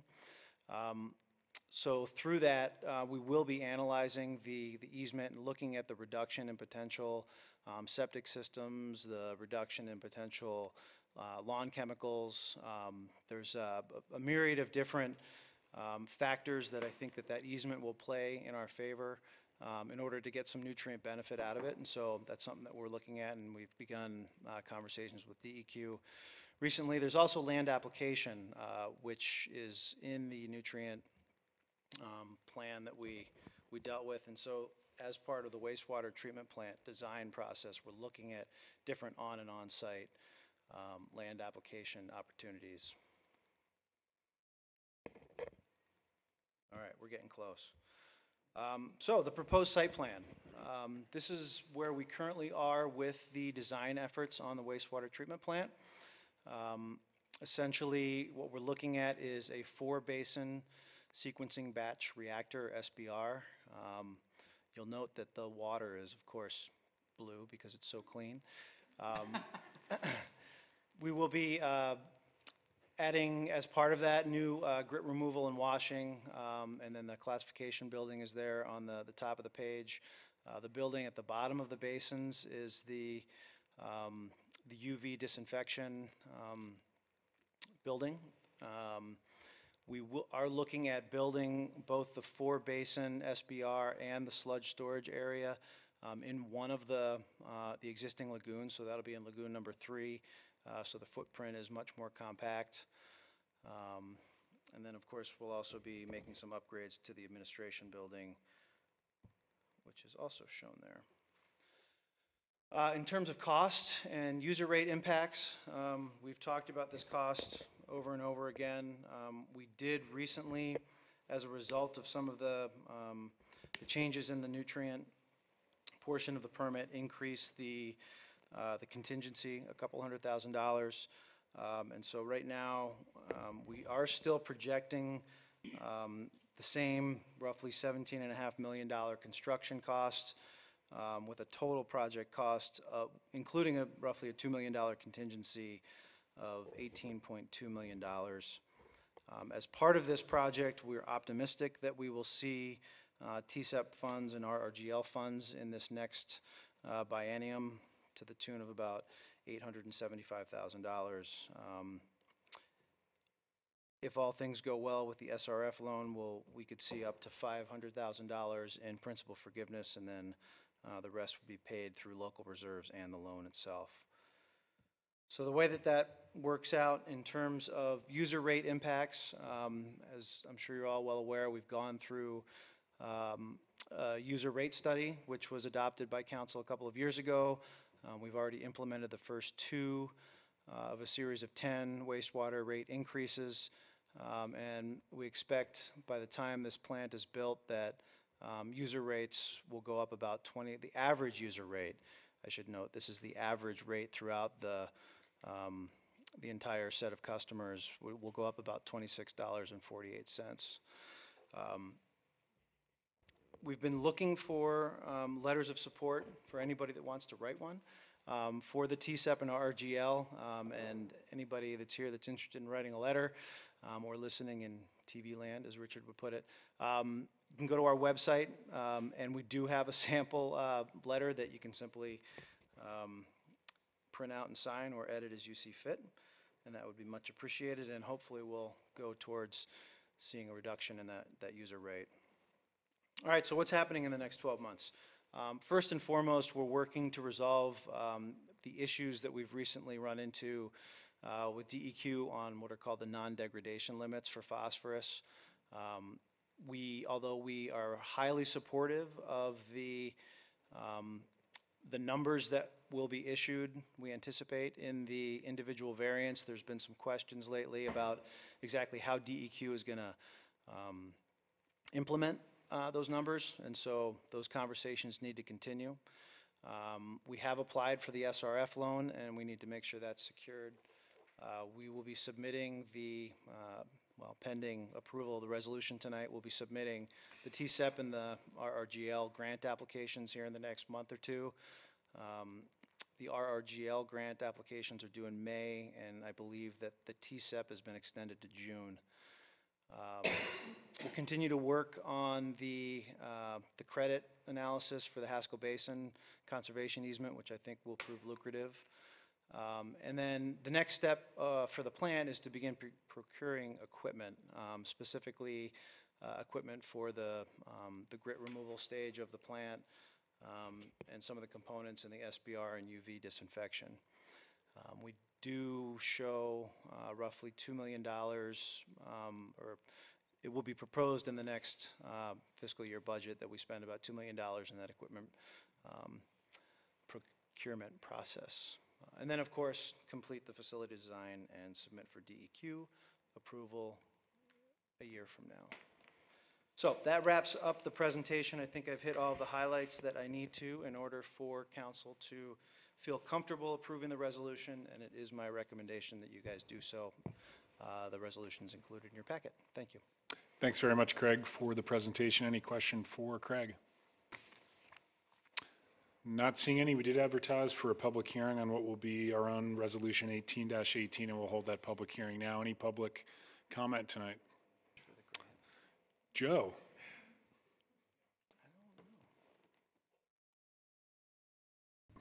Joe Courtney, city residents. I thought I was reading something recently about, I can't remember where, but a project where they burn the waste water. They heat it up to a high temperature, and it eliminates the waste and minerals and all the stuff that you want to get out of the wastewater before it gets into sludge and retention ponds, and it's supposed to eliminate the waste. You know, the process of slowly, you know, dissolving everything in those ponds. Have you heard anything about that at all?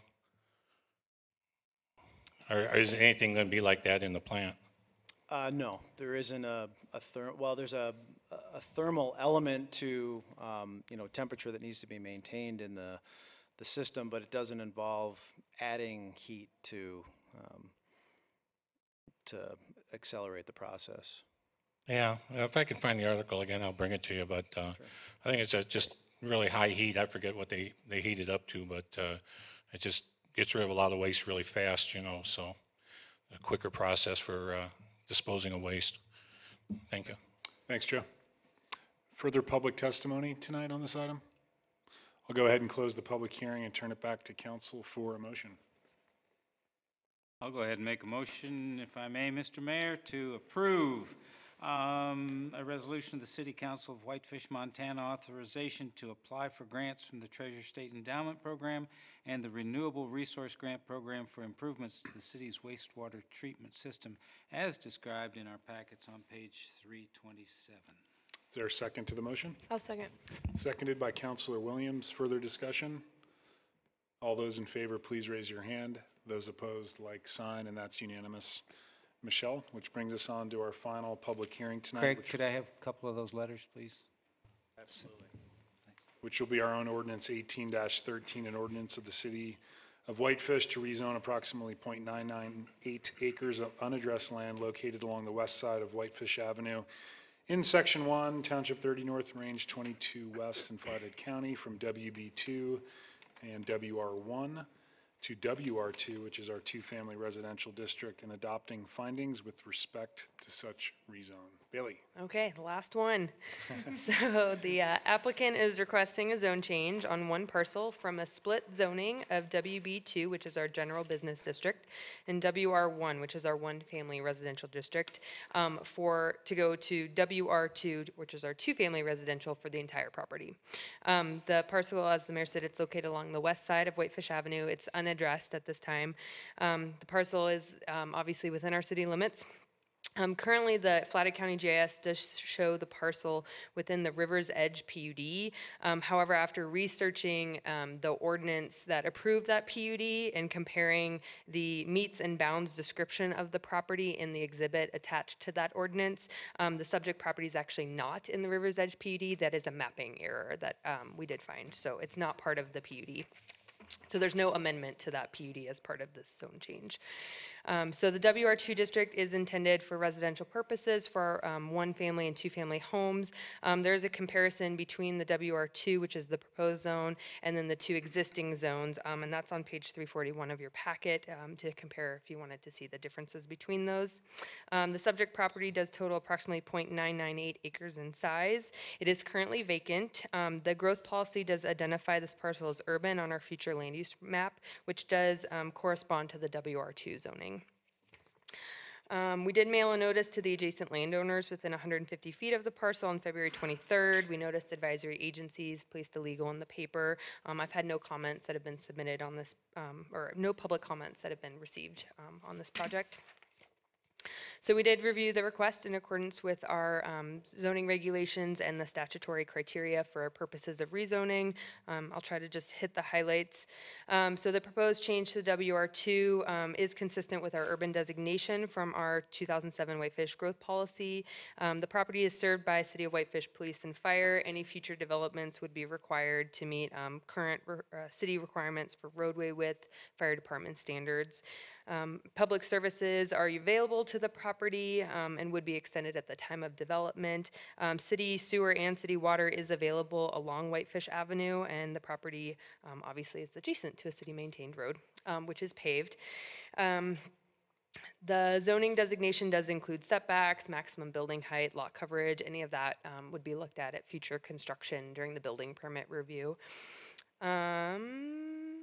There is a pedestrian connection from Whitefish Avenue to the River Trail system that does go through River's Edge. The new Acres Lane that's just down to the south by the Riverview Meadows and where the Marriott is being built. That does provide a sidewalk connection from Whitefish Avenue to Highway 93 south now, so that is new. And then any additional motorized or non-motorized transportation would be reviewed at the time of a development proposal. So the character of the district is predominantly single-family residential, with the rear of the subject property abutting the rear of the Mountain Mall. As I said, currently it does have a split zoning designation. The WB2 does allow full commercial uses, as we've seen along both sides of Highway 93 South. The WR1 only specifically permits single-family residential. The way our split zoning works is that the property owner can choose to develop the property in conformance with one or the other zone, but that use has to be wholly located within that portion that it's zoned for. So you wouldn't be able to do a commercial use on the WR1 property or the WR1 property or residential on the WB2 property. So it's very limited in that it runs up and down and it makes it more difficult to develop. The remainder of the lot that's in the other zone it's basically just unusable land at that point. So hence the problem with the split zoning designations.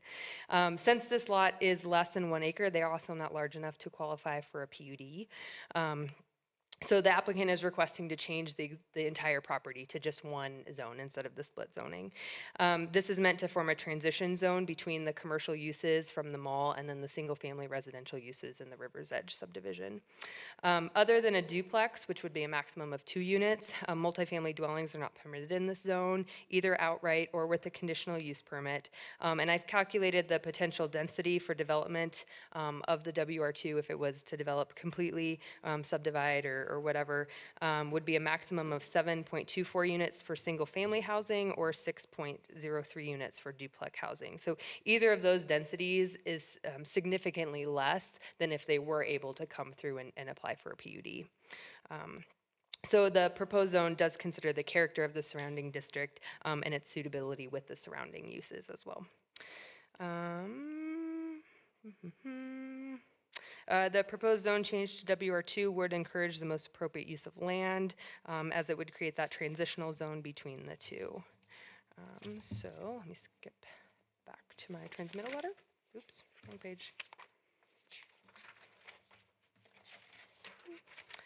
So the planning board, staff, forgot my recommendation. I am recommending approval.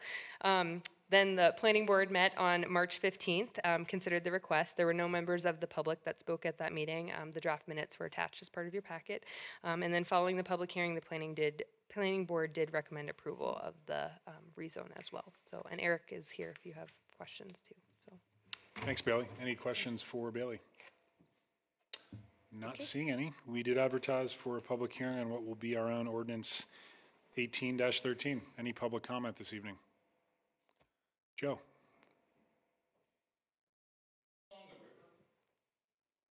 No. No. No, there's no river.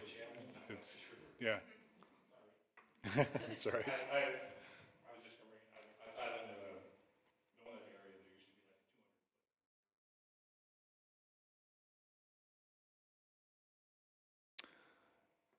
Any public comment this evening? Not seeing any, I'll close the public hearing and turn it back to the council for a motion. Frank?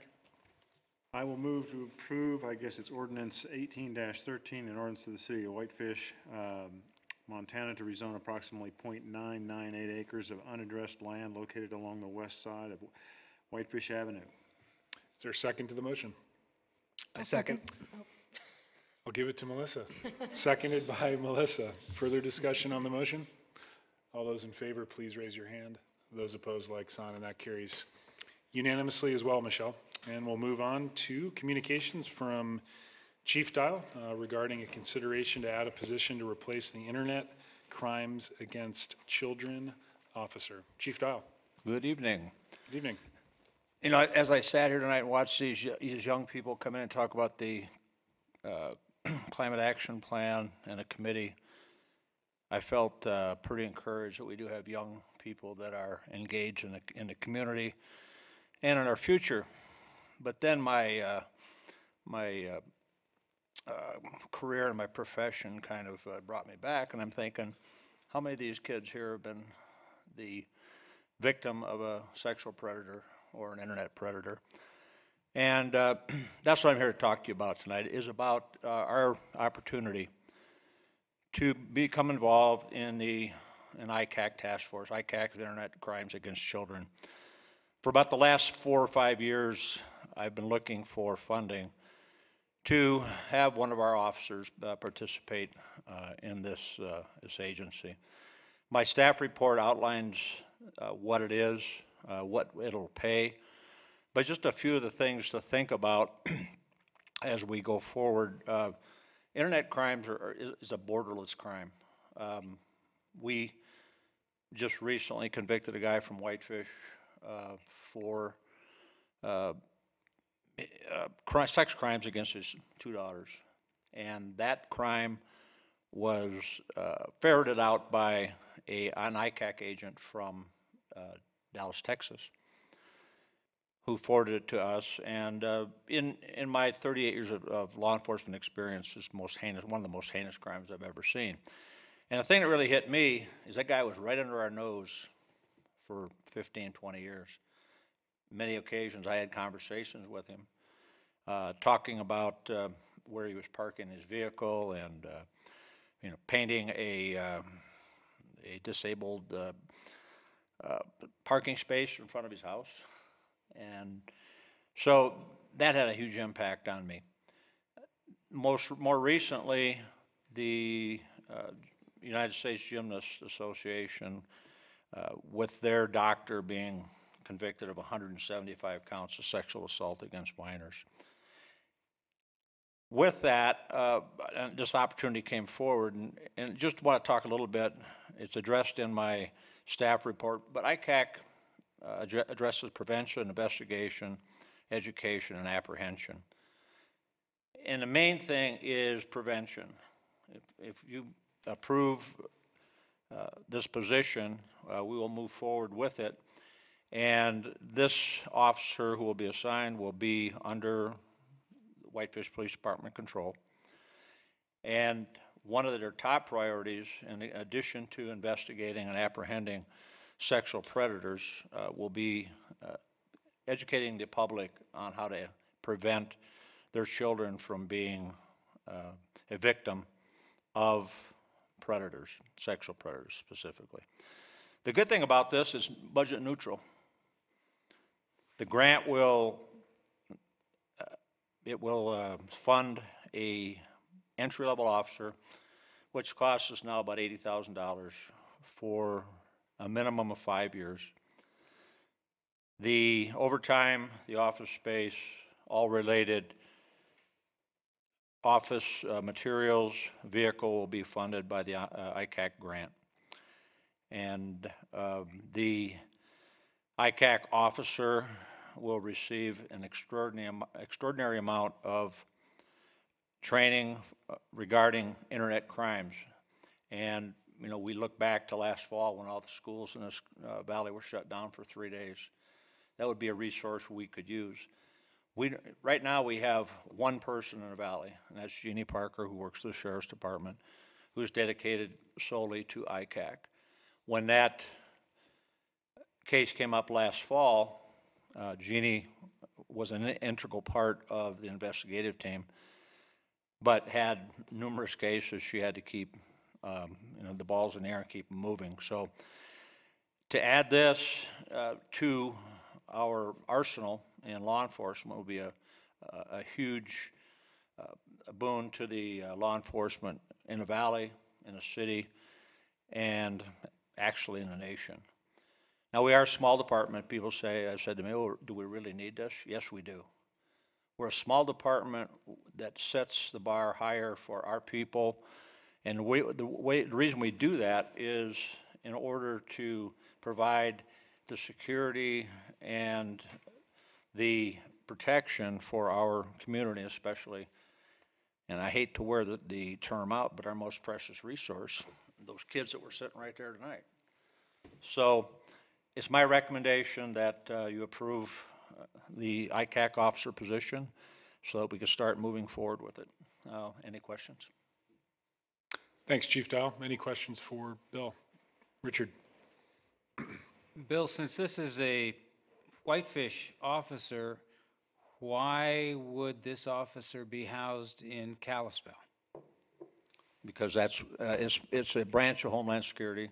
This officer will be cross-deputized as a federal agent, and will have federal authority, which opens a lot of doors. It gets us to, in a lot of cases, the U.S. Attorney is a better resource for us to use in prosecution. So the reason they'd be housed there is because that's where the other ICAC officer is, and he will be assisting Jeannie Parker in her investigations. He or she? No, there's no she. We have one she, and she just got out of the academy.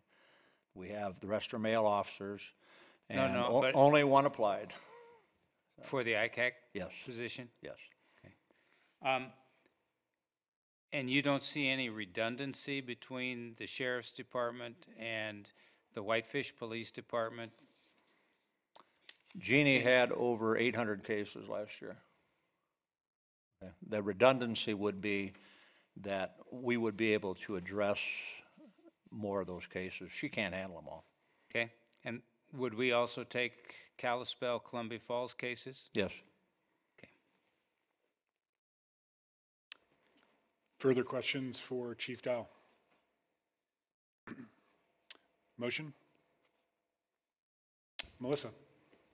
I move to approve adding a position to the Internet Crimes Against Children. Let me restate that. I move to approve adding a position, an officer. Would that be accurate to say? Because we're not replacing, right? We're adding a position? Correct. Because it says replace, it says a position to replace, but it would be. Is it adding Chief Dial or replacing? I'm sorry? Is it adding a position, correct? Not replacing? We're adding a position to replace the officer who would be going to the ICAC. Okay. Oh, I see. Okay. I move to approve adding the position to replace the Internet Crimes Against Children officer. I hope I said that right. Is there a second to the motion? I'll second. Seconded by Councilor Sweeney. Further discussion on the motion? All those in favor, please raise your hand. Those opposed, like sign, and that motion does carry unanimously. Thanks, Chief Dial. Thank you. Which takes us on to item 8A. You have Adam's written report enclosed with your packet. Any questions for our city manager? Adam, anything else to report on tonight? Yeah, a couple things on there. On the May 7th and 21st agendas, I did put goal setting for the council. Not sure which one it'll be, kind of depending on when the council retreat is. Also on May 7th, that snow lot tutorial with the snow lot subcommittee. We think we have a direction that we're going to be going there, and so we'll be removing that one from that work session as well. From the snow lot subcommittee? Correct. Okay. Yep. Thanks, Adam. And finally, we do have Resolution 18-19, which is a resolution of the City Council of the City of Whitefish to approve elected and appointed officials' ability to enroll in the Employee Benefit Program. Adam, would you like to address this? Yeah, I will. So this is one of those items, kind of wonder why this wasn't done sooner. There's absolutely no cost to the city whatsoever. It just kind of brings you guys in to our program if you so choose. And of course, any costs that are incurred, whether it be through premiums each month or whatever, would be borne by you guys. So it's kind of one of those things where it just provides an option for you as far as health insurance and things go. But again, at no cost to the taxpayer. So. Great. Thanks, Adam. We'll need a motion to that effect if you agree with elected officials being able to enroll and receive health benefits coverage. Frank? And I do. I would move to approve Resolution 1819, a resolution of the City Council of the City of Whitefish approving elected and appointed officials to be officials into the Employee Benefits Program. Is there a second to the motion? I will second. Seconded by Councilor Williams. Further discussion?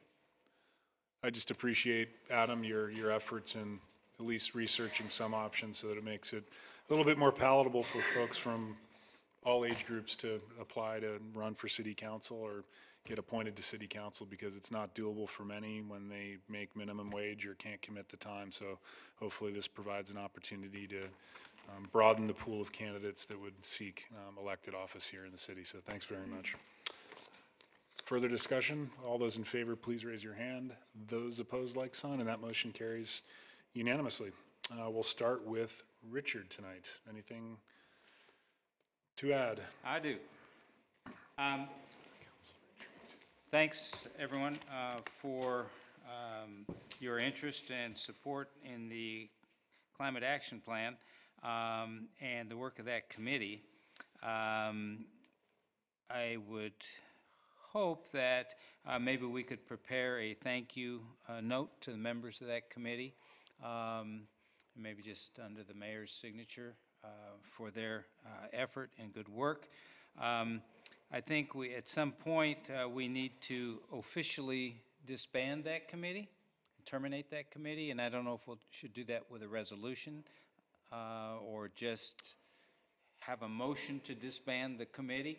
The committee's going to meet tomorrow to discuss tonight's, and then we have no plans for further committee meetings. But Okay. I think we need to officially abandon or disband that committee.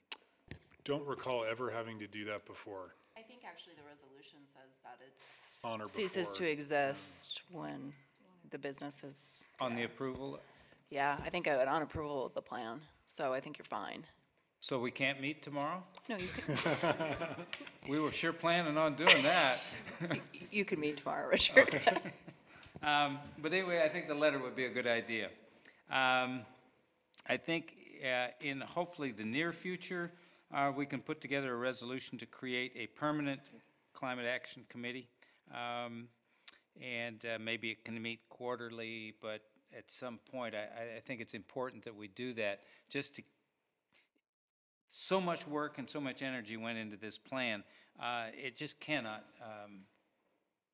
languish. And I think that a committee is the proper response.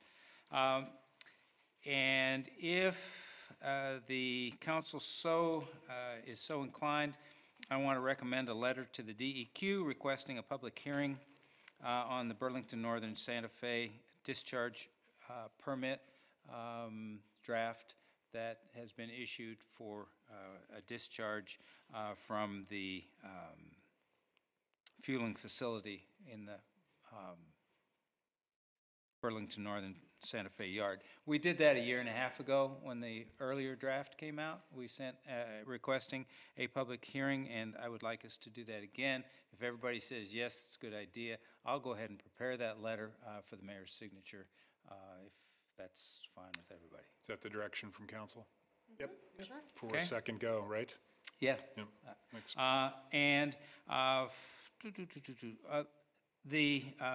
on Earth Day, the 21st, at the new Sustainability Center and Center for Entrepreneurship, Earth Day, the 21st, starting at 11 o'clock, there's going to be music and food trucks and displays, and the Climate Action Plan will be there, games to play, kids can play in dirt and all kinds of things. So that'll be a good time will be had by all.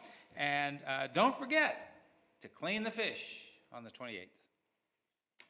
Thanks, Richard. Oh, and one other thing. Those little bags that are along the trail that says to pick up and provide so you can pick up after your pet.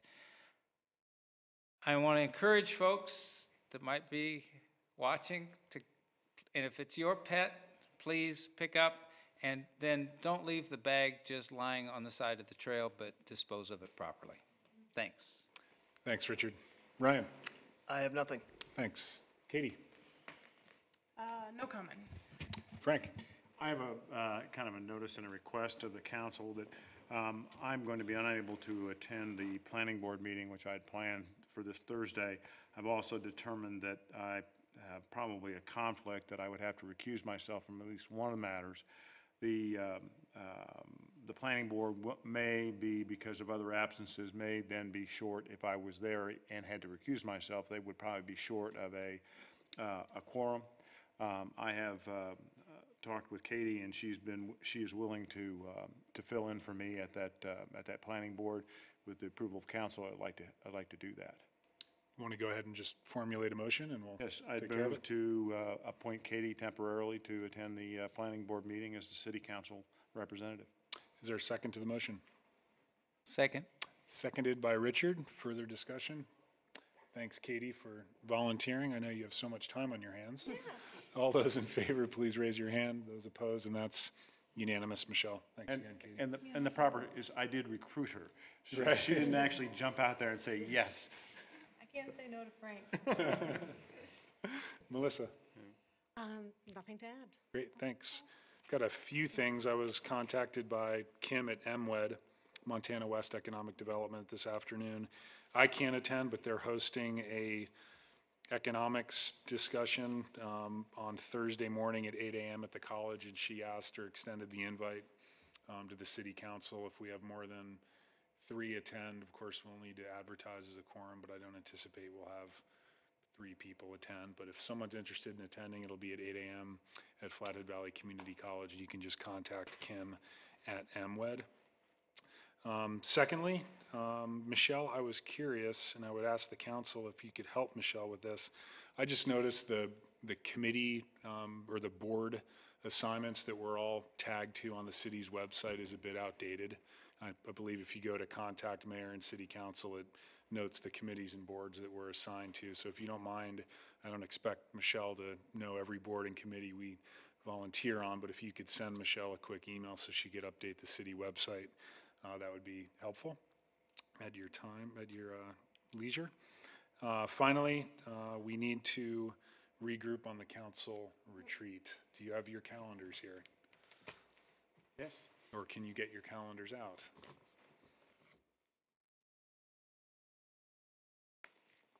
Notice I'm high-tech. Yep. So ideally, our meetings in May are May 14th and the 28th. Adam, you indicated the goal-setting session could be on either date. Yes, it could be, but I thought at least by the 21st, so that we could get them into the budget. Okay, so you'd need it by the 21st, then feedback from our retreat. Yeah, I mean, it could be later, because I mean, we're going to pass a temporary budget, but we're already about a month off of what our usual goal setting is, so Okay. I just kind of put that as a date that would be great, but I mean, if it needed to go beyond there, we could do that. But in order to adopt our goal setting, we need to have a work session, correct? Correct. And that's scheduled for when? I put it on the 7th and the 21st, so you can kind of take your pick. Okay. Let's go ahead and make it the 21st, just That's so what we I have a was little bit thinking. more time to try to get this retreat pulled together. Do folks have a preference on dates? Let's start with that. I'm unavailable from the 10th through the 13th. Okay. How does let's start with this. How does the 16th, 17th, and 18th look?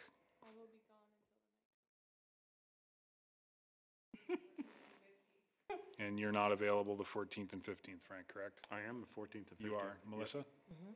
Ryan? Ricardo? Si, senor. We have a committee meeting 14th Michelle? at 5 p.m. We have scheduled from the last council meeting that night to do the council or the committee interviews. We don't have a meeting on the 14th. It was a special work session that you guys had decided on unanimously as a group Right. at the work session. Okay, we'll need to honor that then. How about the week of the 21st? Obviously, we have a meeting on the 21st, but 23rd, 4th, or 5th, how does that look for everyone? I'm gone 23rd, I'm gone the 22nd through 31st. All right.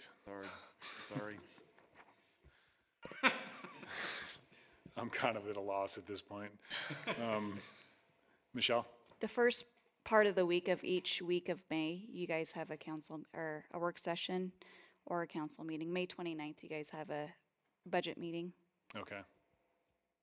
So it'd have to be part of the last part of the week if you did anything. Okay.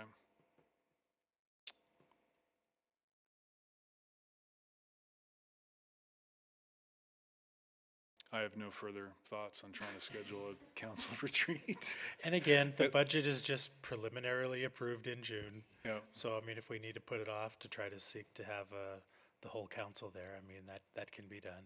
Okay. We have no event availability the first, second, or third of the month? I'm away that week. Okay. I'm gone as well. All right. I think the 19th and 20th was thrown out there. Adam's email.